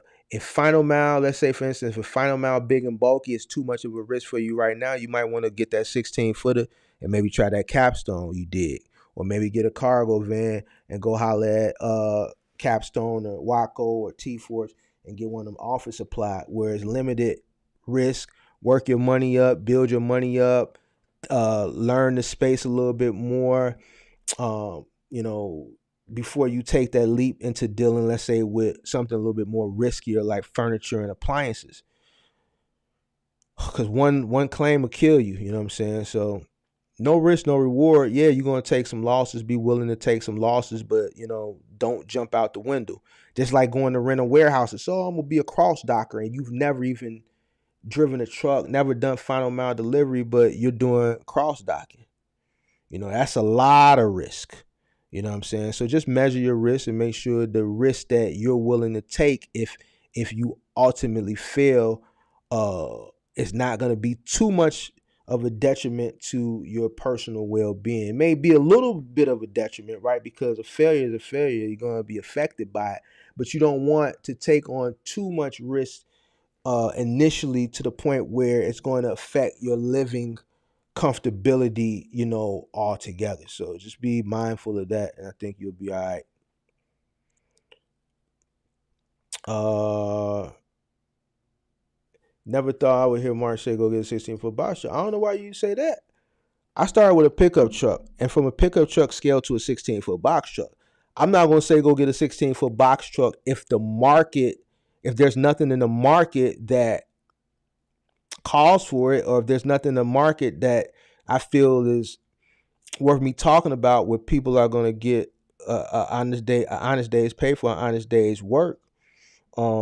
But if I see something in the market that calls for a 16-foot box truck that I think the pay is fair, right? And I see that you can get a 16-foot box truck for a very fair rate. Like God really lined this 16-foot box truck content up. I got another 16-foot box truck video coming out. So everything now I'm talking about 16-foot box trucks because God lined it up for me to put it to y'all. You know what I'm saying? So if the opportunity is there to make money, then I'm going to put it out there. I think some people should start in a 16-foot box truck or a cargo van if it's an opportunity to make money. Some people don't need to start in a 26-foot box truck, whether it's middle mile or final mile. They need to start with something that's less liability driven, less risk. You know what I'm saying? And I see something that's out there. I see a few things that's out there for the 16-foot box truck, and I see that sourcing a 16-foot box truck rental is inexpensive as well. So putting the two together, I'm gonna give you that information and send you out there. Yeah, if it makes sense, yeah, I'll talk about it for sure. I'll talk about it. I appreciate your encouraging words. I definitely will be on your live often. I would definitely try that. I deliver appliances and do moves right now.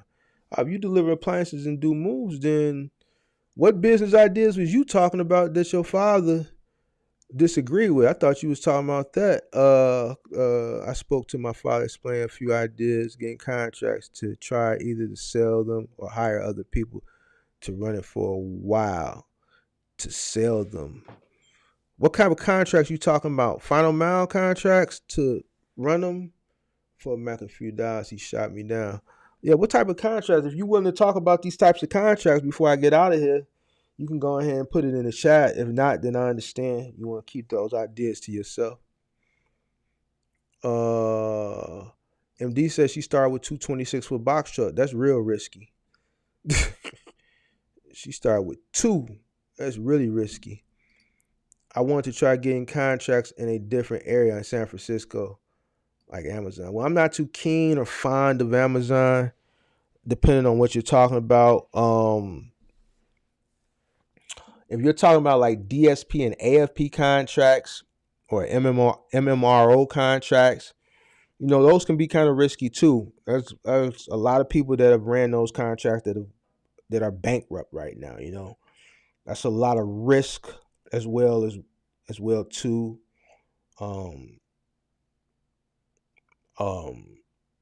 It's a lot of risk. It's a lot of liability, and I've talked about it in the past. I don't want to talk about it now because I don't want to be the person. I don't want you to feel discouraged. I think you should do that type of research on your own when it comes to Amazon, because it may sound real discouraging if I talk about it. But getting in the fleets, I've at my peak I ran 15 trucks. I'm gonna be honest with you, building a fleet of people now is gonna be difficult. Not if you got the capital, you can buy trucks. Yeah, you can buy trucks. It's the people that's gonna be the issue. Not only is it gonna be the people gonna be the issue getting them, that if you get them, it's gonna be an issue retaining them as well. That's just the way things are. It's not just me. You got other people in the lab that are telling you this. Everybody's saying this right now. So, getting the people for one, and then, this industry is kind of turned into a do-it-yourself. Master contractors are kind of obsolete now. I had Cardinal Logistics on the show about a month ago now. John from Cardinal Logistics, one of the execs of Cardinal Logistics, and this is a topic that we talked about. Cardinal Logistics said they're getting away. They don't like master contractors because they don't want one particular contractor controlling majority of their dock. And before he came on the show, if you go look at a lot of my earlier lives, I talked about how I used to have leverage and dynamics in a lot of these accounts I had in my early days when I was running a bunch of trucks, right? I had leverage. They did what I told them. They did what I wanted. I did what I wanted to do because they needed me. They couldn't afford to let 9 Office Depot trucks walk. 6 IKEA trucks walk. This is all through dynamics. I was running that many trucks for IKEA, and I was running that many trucks for Office Depot. I was running 3 IKEA routes in the morning, then I was running 3 trucks for IKEA for 5 to 9s in the evening. I was running 9 vehicles for Office Depot. I was getting money with dynamics. That's a lot of vehicles in one place. I got a guarantee because I wasn't taking them per piece for Office Depot. They gave me a guarantee. I got a guarantee for IKEA. All right. So, now logistics companies have gotten away from that for the same reason John said it on the show. And for those that didn't catch that live, I had to take it down because some higher up at Cardinal, even though they approved of the live, for obviously they approved of it if we did it, but John slipped up on one thing in the live that he said that they were under contract with I guess one of their clients that he shouldn't have said, so they asked to take it down. So I respect their wishes and I took it down. But he said it himself that they don't do master contracts. They gotten away from master contractors because they don't want one particular person or company control the majority of their dock. Because if that guy gets mad at them or they get mad at that contractor, and they walk away, that's a lot of routes that are going to be left on the dock and a lot of ICs they're going to have to hire and an angry client, whoever that retailer might be. All right. So that's just something to keep in mind as well. Not here to discourage you, just here to give you the facts. The industry changes, it evolves, it changes. I always call the times that I got into the space, it was the Wild Wild West days, because it was. E-commerce was just now on the rise. Amazon was just out of getting into selling books and the Kindle into selling everything. They weren't nowhere near where they are today. When I first started, they weren't even doing the first DSP program with the white vans. They started that 2 or 3 years after I got into business. All right. So e-commerce really just started booming in the 2010s as far as to what we know and see it as today. So a lot of things have changed. A lot of things are continuing to change. You just need to stay abreast, and if you're going to take the risk, take the risk. But just know what you're getting into before you get into it. See, I didn't know that, but now I'm not discouraged. I'm a sponge, man. See, now that makes sense. I'm not discouraged. Now I have a better understanding. Yeah, you just got to know, listen, if everything was on the up and up and everything was fine, it's a 50% chance that I would still be running as many trucks as I was running before. The other 50% of why I wouldn't be running, if everything stayed the same as it was, then now the other 50% chance why I wouldn't be doing it, if none of this stuff happened with people wanting to work and no pandemic and generational ideologies on how they look at work and things like that, is because I would just be tired and say, you know what, I want to scale back. But if I didn't feel like that and none of this other stuff that has changed in the way people look at work, generations, pandemic, blah, blah, blah, gig opportunities, other opportunities, then I'd probably still be operating a large fleet of trucks. So I'm saying that to say this, a lot of things have changed in the industry. I know a lot of people do want to run fleets, but it's not as easy to build a fleet of people. Trucks, if you got capital, you can go buy trucks, but you got to have bodies in those trucks. And once you put bodies in those trucks, you have to retain those bodies.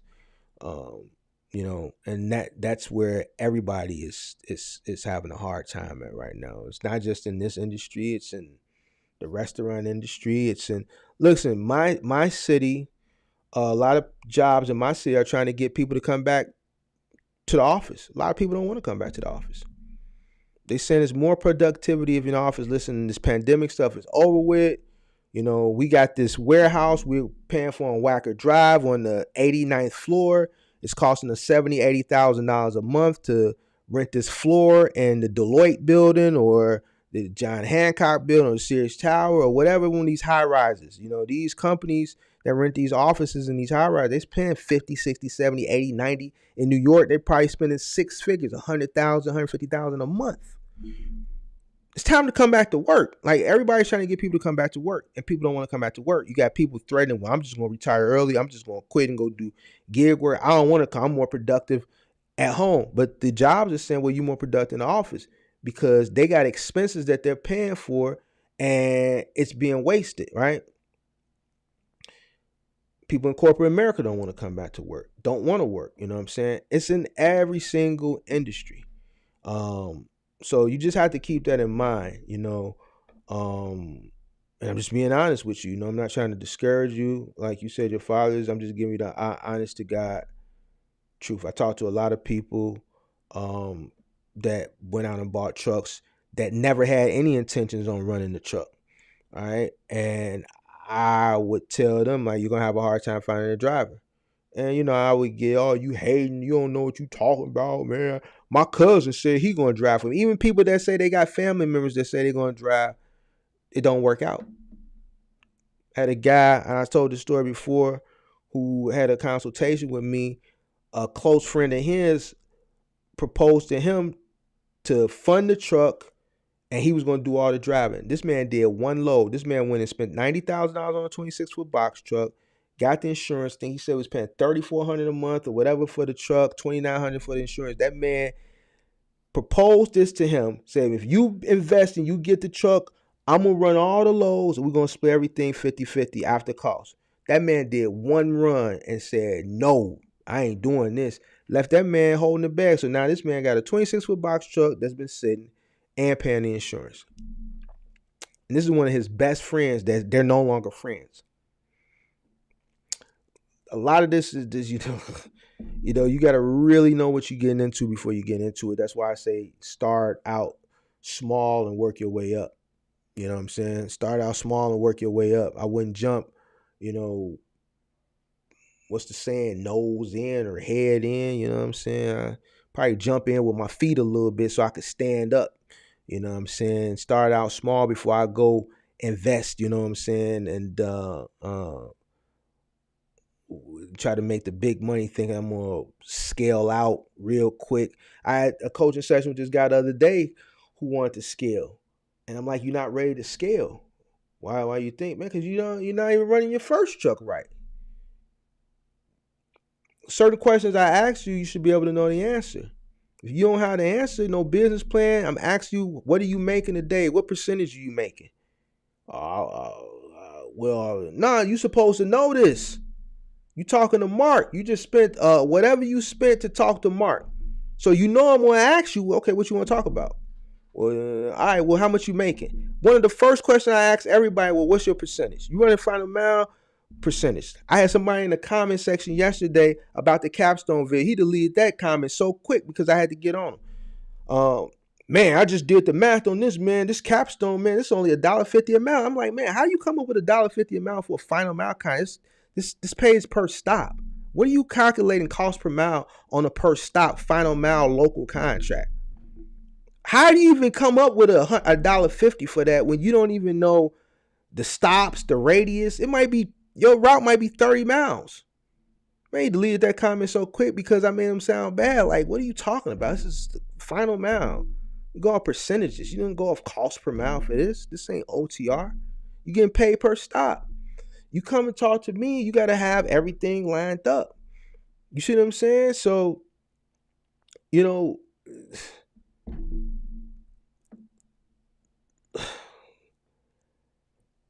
people got to know what they want to do when they get into it. You got to have a plan. A lot of people don't have a business plan.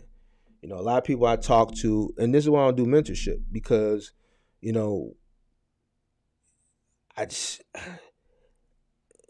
like a lot of things I feel like people should already know. You know what I'm saying? I feel like a lot of things people should already know, man. You know what I'm saying? Like business plan. You can't jump into something willy-nilly and not have a plan.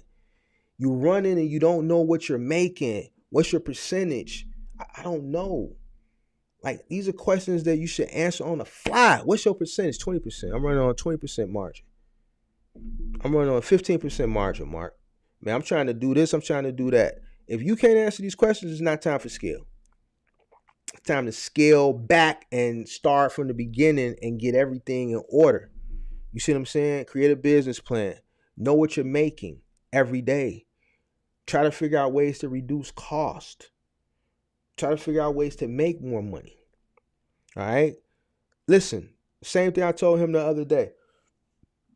If you're complaining about your first truck, what makes you think that onboarding a second truck is going to change anything? See, this is what happened. People get one truck and they're not making money in that first truck. They're either losing, breaking even, or making very little money. And they feel like, well, if I go get a second truck, I'm losing on this first truck, but I'll make money on the second truck. That's goofy to me. It doesn't make sense. If you're losing on the first truck, the only thing you're going to do with the second truck is duplicate what you're doing on the first truck. So now instead of you losing on one truck, you're going to be losing on two. So now you're losing even more money.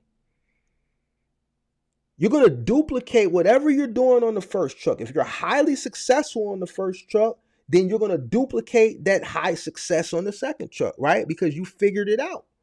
If you're failing on the first truck and you go get a second truck, you're going to duplicate failure. You have to figure out how to be successful in truck one in order to scale to truck 2. If you're not successful on truck 1, you're not going to be successful on truck 2. For the life of me, I don't understand why people think that if they get a second truck, that second truck is just going to magically be better than the first truck and it's just going to solve their problems. No, that's going to create a bigger problem. All right. Once you go in your pocket for your first truck, it's your job and your duty to make that truck profitable by any means necessary. The last thing a person should be thinking about is scaling if truck 1 isn't profitable. All right. Once you go in your pocket the first time, all right, look at it like this. Look at your truck like your child, right? You birth your child in the world as a kid and as an adolescent. You do everything for the child. You raise your child to get out there in the world when they become an adult and do everything that you've done for them, for themselves, and then they start a family, and then everything you taught them and you've instilled in them, they're going to do that for them and their family. You've built your child up to be successful on their own, right?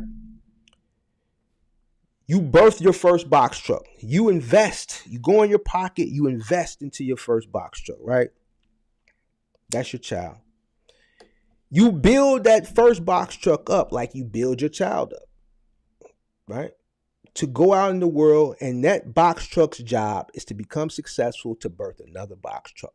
Once you go in your pocket, initially, you should never go in your pocket again.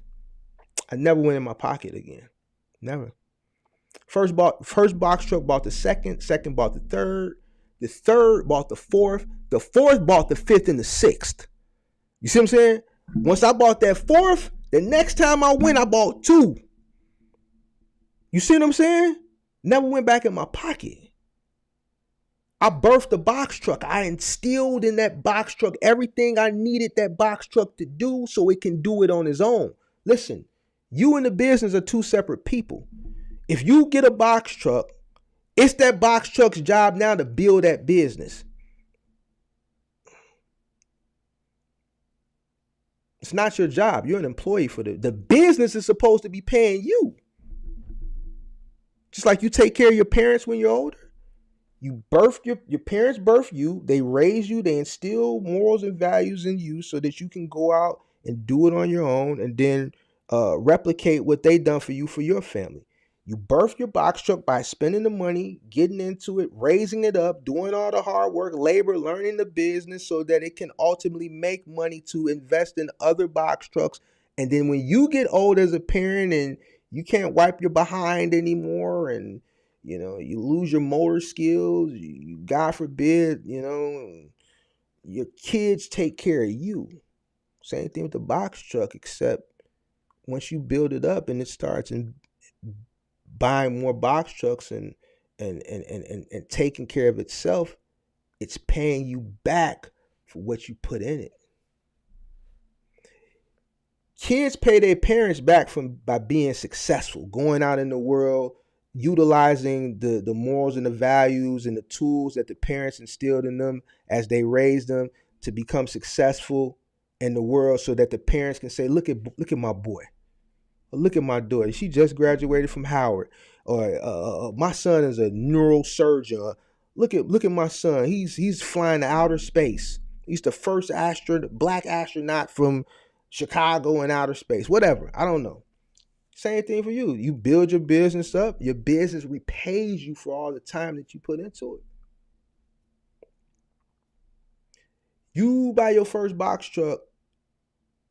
If your box truck is not buying another box truck, then you're doing something wrong. You need to figure out what you're doing wrong that the business is not able to take care of itself. The business should be able to sustain on its own.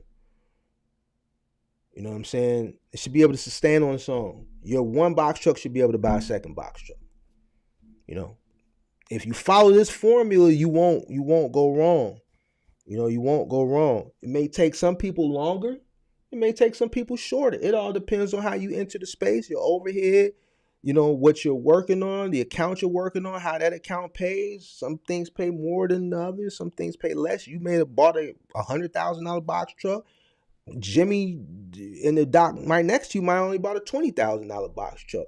Jimmy getting more money than you because he has less expenses than you initially. So he's able to scale up a lot quicker than you because you have more money going out every month. So it's a lot of variables that go into this space that, is going to determine, how fast you scale and blah, blah, blah. All right. So Serious Lanes in the building. What's going on, Serious Lanes in the building?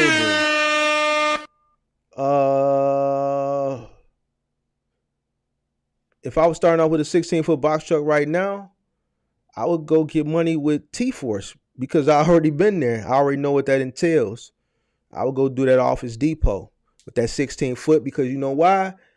With that 16-foot in comparison to the cargo van, I know I'm just getting pallets.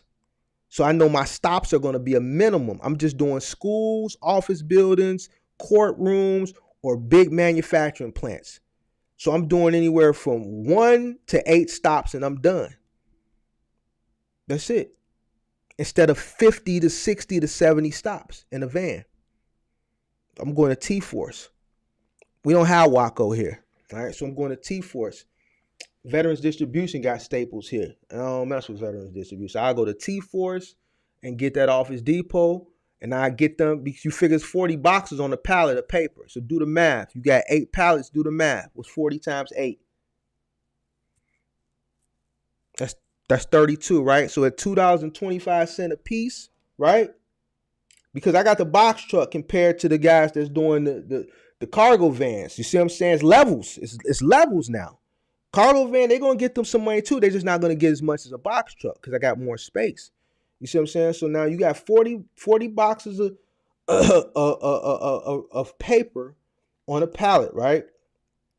So at $2.25, let's do the math. $2.25 a piece, times 320 pieces, that's $720, man. Get money. That's what I'm gonna go do. That's what I'm gonna do. I'm gonna call Marie over at T-Force, Marie Rose. This Mark, I want to put another 16. I want to put a 16-footer in there. No. I need them schools. I need them office. I need those warehouses. I need that route with the GM plant. I need them Chicago public schools routes. My truck need to go to Simeon. It needs to go to CVS. I need the schools. I'm not messing around with these 100-piece routes. I need a route. Give me a route with 8 pallets. Get money. That's where I'm going. All right? That's where I'm going. What are some strategic ways to grow your fleet within the final mile industry? I answered that question. Or should that be based on your personal business model? What are some strategic ways to grow your fleet? I think I just answered that question. Just build your business from one truck at a time. Once you build that one truck, man, your business is going to tell you when it's time to grow. I tell everybody this. If your business is going to talk to you, man, you should never go back in your pocket again. Your business should be able to sustain on its own. If your one truck is not funding the second truck, why are you buying a second truck? Why are you duplicating what you did to get the business started initially? You're not ready yet then. You're not ready yet. That's my model. You know what I'm saying? That's my model. That's my model. I let the business build a business. You birthed the business. You instilled in that one truck, so now it's time for that truck to have its kids. And those are the other trucks that it's going to buy. You know what I'm saying? So that's my motto, man. Business should build the business. All right. The business should be able to sustain on its own.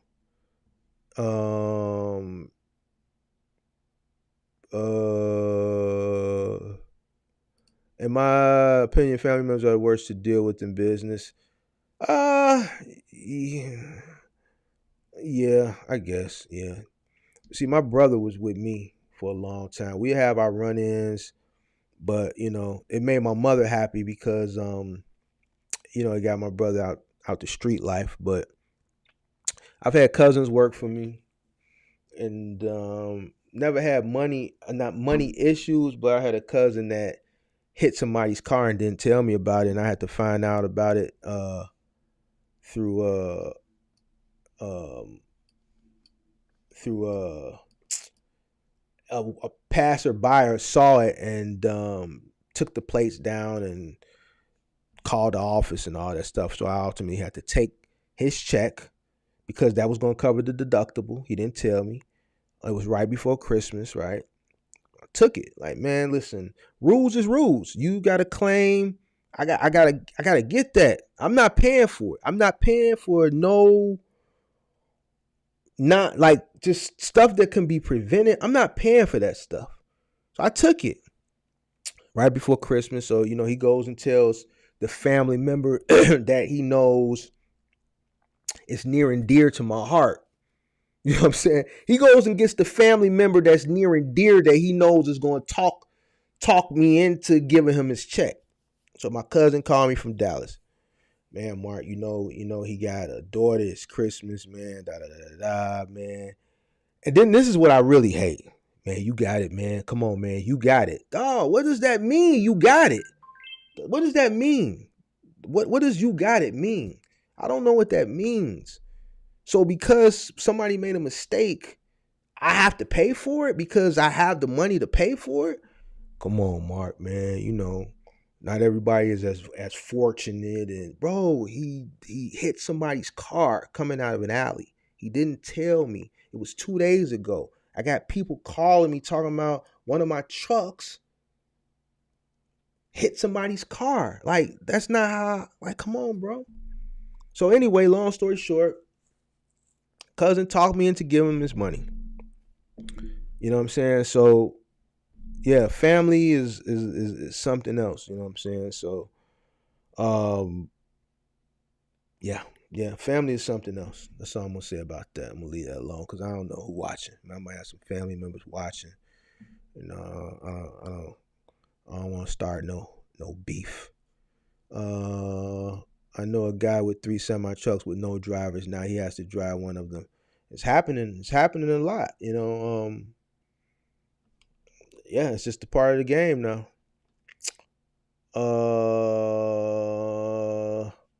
What type of cargo van do you suggest I buy when I first start? I'm trying to start really slow, final mile. Me, it all depends on your situation. You know what I'm saying? Me, I'll probably come in with a 250, 2500 extended length, high roof, Ford Transit or Mercedes-Benz Sprinter. But if you don't plan on doing nothing that, or let me not say that. If you can't afford that, or whatever the case may be, you can come in with a 1500.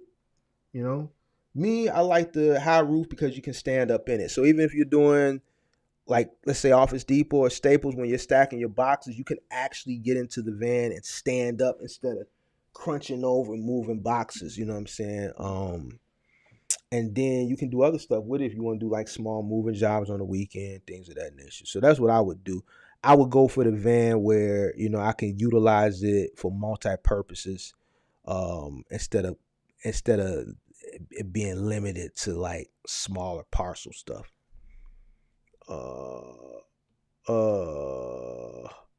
In your opinion, is it possible for people to generate revenue with no startup? I had a debate about this. Yeah, you can generate nowadays with no startup. It's called crowdfunding, kickstarting. It's been around. It just has a more fancier name now, and there's technology now that you can utilize to start a Kickstarter or crowdfunding. So yeah, you can generate. Well, you said generate revenue. I thought you meant generate startup capital. Is it possible for people to generate revenue with no startup revenue?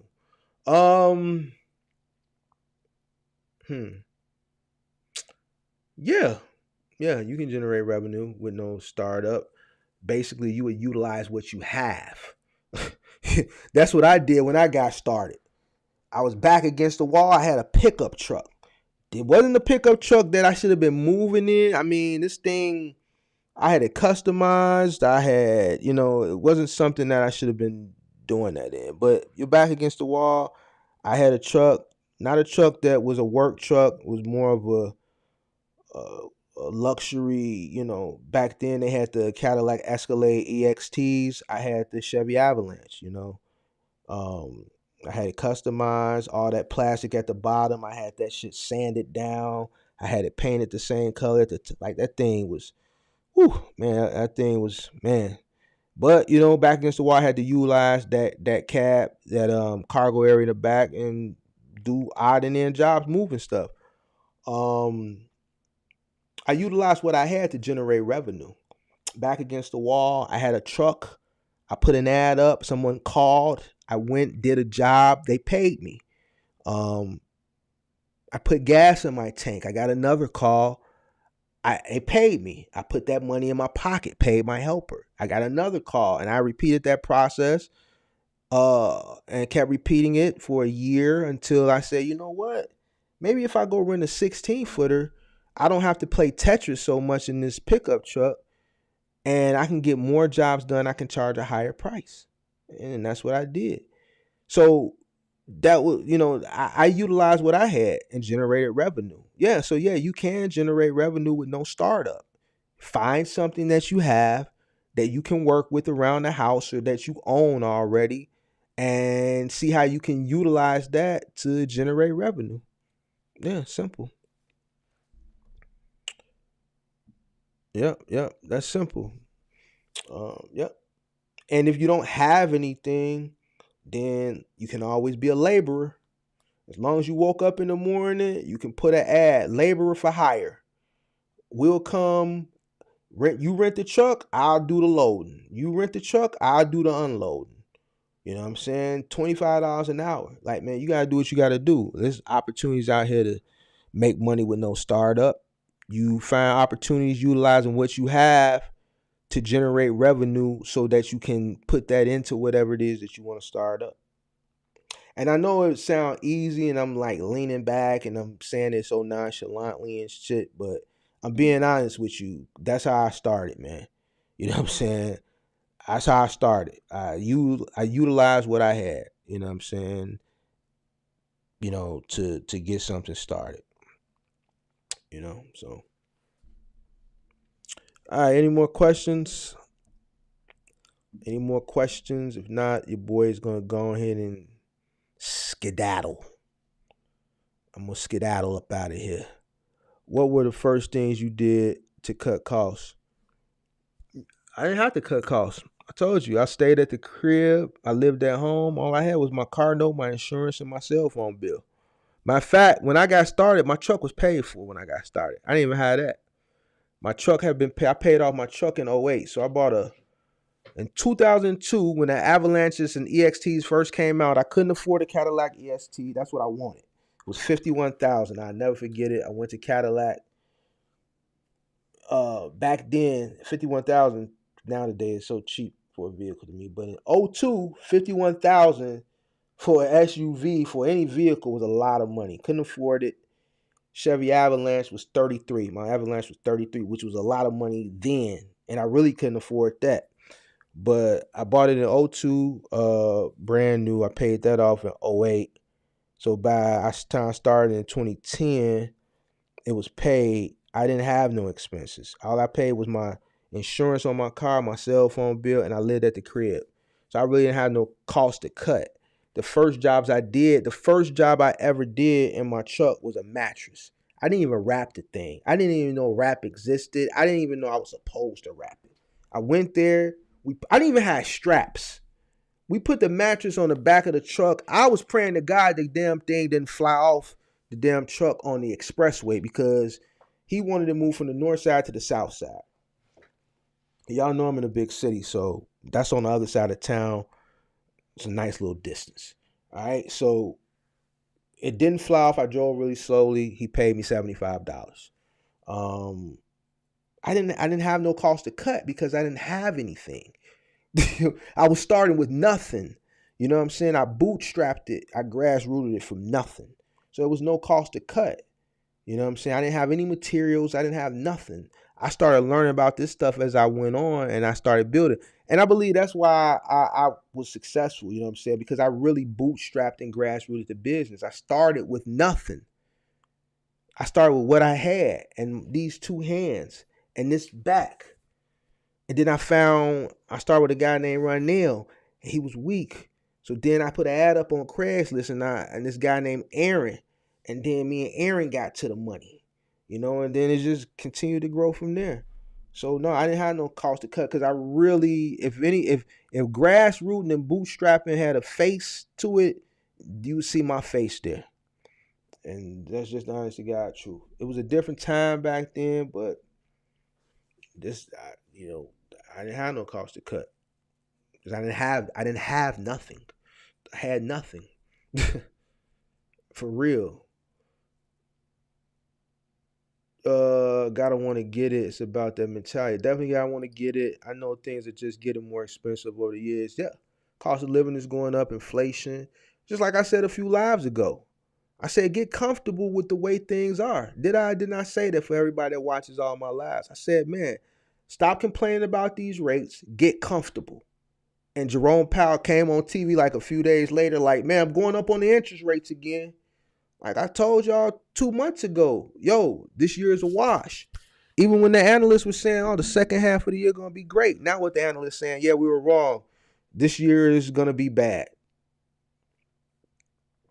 Yeah, because nothing like this changes overnight. Yeah. To be honest with you, I think the rates that you see now, like in the grocery stores and stuff like that, I think these are the new norm. New norm. It's going to be hard for them to drive down inflation because people keep spending money. They're just not spending it on goods, which is why volume is down, and which is why the spot market is down. They're just spending it on services.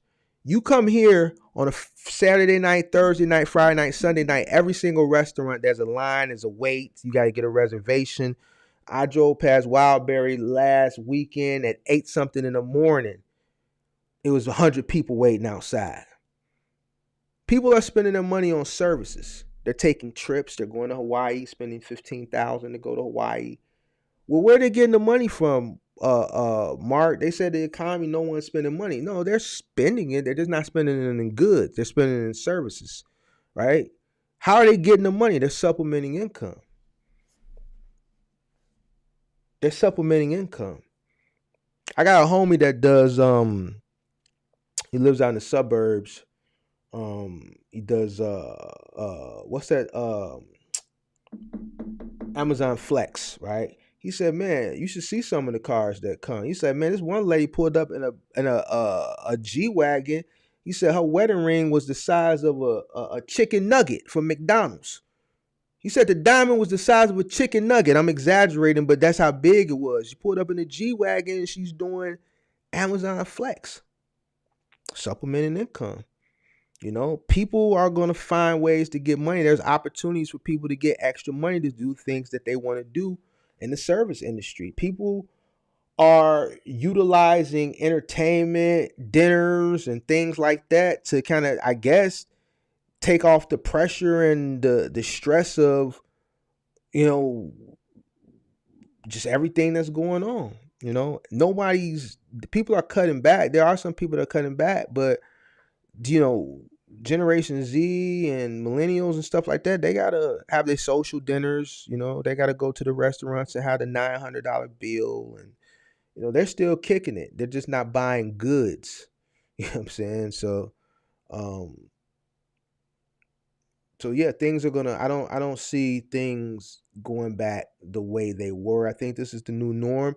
The government is just not gonna tell you that. Every time we have a increase or a spike in inflation, they do things to drive it down, but ultimately it never goes back to the way it was. Like we'll never see, like some of y'all might not be old enough, you're old enough to remember, but I remember, gas was 79 cents a gallon, 89 cents a gallon in 98, 99. I remember I had a Chevy Lumina. I remember filling up for 89 cents a gallon.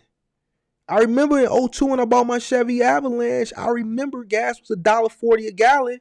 And when we were spending under $1 for fuel, when it got to $1.30, $1.40, when Bush came in, like right after the towers and we started going to war, we were complaining about spending $1.40 for gas because we had been spending 99 cents and 89 cents.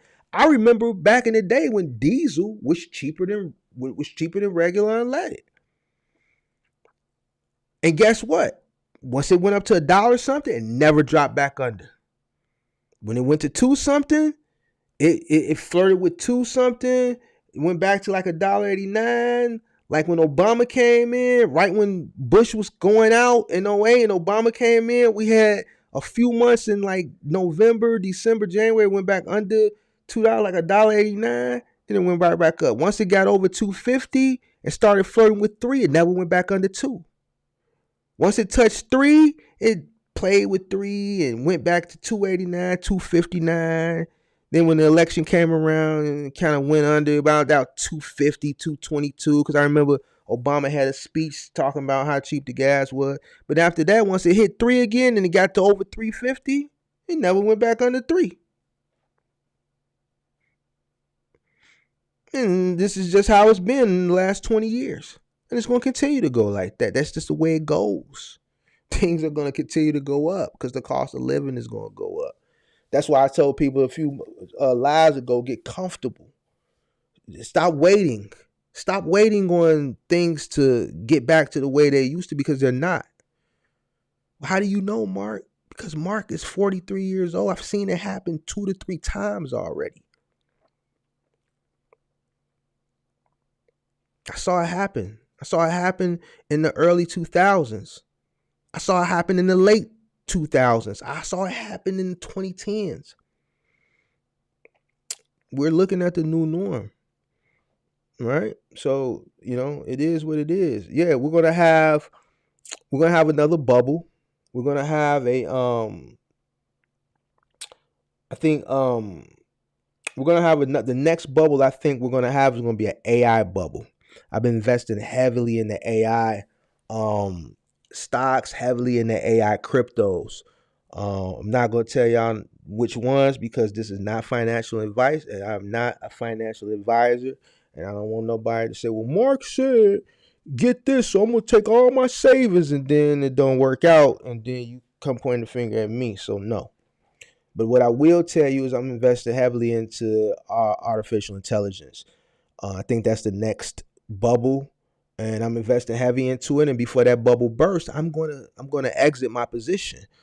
We had the technology bubble and we had an EV bubble in 2020. I made a lot of money. I got out before it burst. I think AI is gonna be the next bubble. I'm 98% sure. So, what else before I get out of here? The housing market is a seller's market right now. Eventually it's going to come back around to a buyer's market. A lot of people are spending money that they don't have. A lot of people are living off credit. You know what I'm saying? These credit card bills are, from what I'm hearing, they going through the roof. You know what I'm saying? A lot of cars are getting repossessed right now. So there's going to be a massive sale. Like I talked about on the other live the other day, we need this to happen. This is healthy for the economy. Some of y'all are probably going to get upset when I say this. I want this to crash. Like, I want this shit to crash so bad because I'm going to buy everything. This is what it's about. This is how the rich get richer. They do this purposely. The rich people do not buy things at market value. They purposely crash the economy, right? And then when the economy crashes, they buy up everything at reduced cost. And then as it gets inflated, they exit their position. That's how you do it. So yeah, it's going to get worse before it gets better. And put your money to the side. If I were you, smart person, I'd be putting my money to the side. So when March of 2020, like March of 2020 came, when the pandemic hit, everything crashed. That was a great time to buy because guess what? Everything went right back up. We went through the biggest EV tech bubble, you know what I'm saying, ever. Things were so inflated. Companies was inflated so high that they didn't even have a product. I made so much money off CCIV and they didn't even have a car yet. That cars are just now hitting the street. There's no way that stock should have been $70 a share. You know what I'm saying? So that was a bubble. Yeah, so we're going to have another bubble. History is going to always repeat itself. It's like I've seen it happen 2 to 3 times already. You got banks crashing. People say, well, banks will never crash after '08. I just saw 2 crash 2 weeks ago. And it's more to come. Why did those banks crash? Because of inflation. Because of Jerome Powell raising the interest rates. It's going to be more to come. But it was people saying that banks was going to crash. They crashed. History always repeats itself. So if you go study the history, all right, you'll know how to prepare for what's to come, and you'll know how to profit from it. The biggest winners profit from economic collapses. Look at all your big tech companies that made so much money during the pandemic. Record years. I made a lot of money during the pandemic. That first year, 2020, oh my God. Then 2021, oh, all the money I made in 2020, I just took that right out and put it into something else that I knew was going to run. I said, look, this bubble finna bust, right, in the stock market. Trump is on his way out. He infused the stock market. We got a tech bubble. We got an EV bubble going on right now. I got out January and February. January, I started exiting. By February, I was out. So all that money I knew was going to go to where? I knew it was going to go to crypto. Why? Because crypto was due up for its bull run cycle anyway, because it was 4 years was approaching. Every 4 years, you have a bull run cycle in crypto. So it was up. And I knew that if I was going to take my money out and put it into crypto, a lot of other people were going to put it out. And sure enough, a lot of people came out, put their money in crypto. That was 2021, ran it up. Right? Everything came back crashing down. Expected, right? Why? Because of the inflation, the money they put out in the economy, right? Was going to bring on inflation, right? So you take your money, you do what? You know this coming. If you're smart, you study economics, you bank your money, right? You sit on it. And what do you do? As stuff goes down, what do? You aggressively buy. You want the market to tank. You buy very, very low. So yes, I want the market to crash and burn so that I can buy really, really low. And in 2 to 3 years, I want to exit my position really, really high before it crashes again. And then I'm going to repeat. We call it rinse and repeat. That's what we call it. Rinse and repeat. So, yeah. So that's how rich people get rich. And that's how people make money. All right. So, for people that are waiting on this whatever to turn around, like, keep waiting. Keep waiting. If you're smart, you'll stop waiting. You'll figure out how to make money in the current economy. That's going to make you a stronger business person. You'll start putting money to the side. As things begin to continue to drop low, you invest in those things while they're low. You sell high. You don't try to wait for the top because you can never predict the top. Make sure as long as you're making some type of percentage, not everybody's going to make 100% return on their investment. Just make sure as long as you're making something, you're not greedy. You exit before it hits the top because you can't time the top, so don't wait on the top. You rinse and repeat. And I think I'm going to leave y'all on that note. That's why I think I'm going to leave. Be greedy when others are fearful. Yeah, you can say it like that. But scared money don't make no money. And knowledge is key. Knowledge is power. You know what I'm saying? So you gotta have the knowledge, man. You gotta have the knowledge, man. Rich people get rich off buying low, not high. All this is by design. Why do you think it happens every 8 to 12 years? Every 8 to 12 years, there's something that drives the economy down.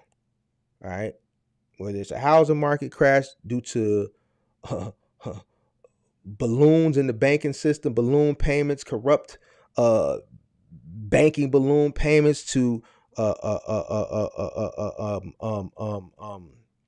pandemics, to wars, to whatever causes the market and the economy to go into a recession and collapse, right? This is when rich people buy.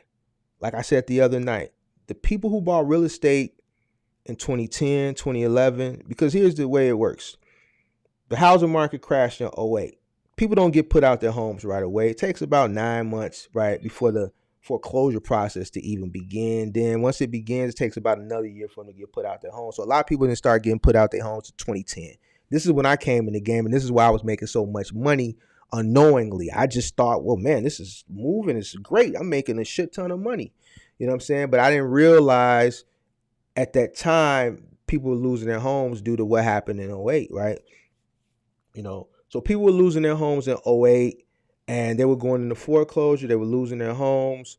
And by the end of 2010, 2011, there was a lot of vacancies, and a lot of people that had cash on hand, right, at that time were buying up these foreclosed homes for pennies on the dollar. I got a homie that bought a lot of them. Bought 2 flats and 3 flats for $10,000 and $20,000. I swear to God. Right hand. Everything I love. My homie bought one of his buildings he bought in 2011. I think he bought it for 30 or 40, put 30 into it. He was about 80 all in. He just sold for 400,000 last year. 80 all in on a building and a rehab in 2011, right? So from 2011 to 2022, he rented it. He made his money back the first year just off the rent, right? No, first 2 years he made it back off the rent, right? Right? So from 2014, let's say, on up to when he sold, he was just making money off the rent. Building was already recouped his money, right? Then he sold for 400. He sold for 400 11 years later. Building was paid for. And that was just one piece of property. You see what I'm saying? So one person's loss is another person's gain. Whenever, it's economic collapses, the people that win are the people that got cash on hand. Gotta have cash on hand. That's why I'm not spending that. I said this, and see, this is why I'm saying I be going over people's head. If you go back and watch some of my lives from last year, sometime between October and November, I said, man, save your money, man. You're going to want to have cash on hand, man. It's coming. It's coming. But see, people want to spend their money. I haven't took a trip. I want to go to Jamaica. I ain't went. Why? Because that's $5, $6, $7, $8, $9, $10,000, right? That I can invest into something that might turn into $700,000 to $800,000. It don't take that long. You got some cryptos that 100, 1,000 times X, 1,000X. I'm saving my money right now because I need as much cash on hand as possible because I don't know what's going to happen. It's going to be I'm telling you, it's going to be a massive sale going on, from property to assets to stocks to whatever. A lot of stuff is cheap now. I've been aggressively buying. Like, look, I got some of my I got some stuff I got turned on where I buy every day. It's just automatic. Every day it's pulling out my account. I'm just adding every day, accumulating every day on some stuff. Yeah. And I'm dollar cost averaging in every day. Dollar cost averaging every day. It ain't a game out here, man. This is how the rich get rich. This is how, people get wealthy. So it is what it is. I think I'm going to leave on that note, man. I think I gave enough game tonight, man. All right, man. Hit that like button on y'all way out. I appreciate y'all. Hopefully y'all gain some type of knowledge from Small Parcel Final Mile to Big and Bulky Final Mile. It's midnight. I've been on since 8 o'clock. That was 4 hours, 2 hours more than what I should have did. So I appreciate everybody for coming in. Make sure I got everybody. A lot of business is knowing when to strike, intuition, seeing the outcome before it comes. True that. Yeah, hit that like button. That's how we started from nothing. I know that you mentioned T-Force. Is it better to wait for them to get a hold of you after you send in your info, or should you go down there on a professional? Somebody emailed me, asked me about T-Force. T-Force is not a very a company that's going to get back to you. You got to go to them. If you go look at their website, they haven't even updated their opportunities in the last 2 years. They got job posting that says 2 years ago. They haven't even updated it. You got to go to them. You got to go to T-Force. They're not, proficient when it comes to responding to their job postings. What's the most affordable transit vehicle for a startup? Probably the 150. Transit 150. I know things are just getting more expensive. I answered that one. Appreciate you. All right, I did. Man, you helped me out for the day. Appreciate y'all. All right, guys, I'll be back Sunday night. I appreciate everybody for tuning into the live. Make sure you hit that like button on the way out. I should have some more videos dropping before Sunday, y'all. I'm out. Peace.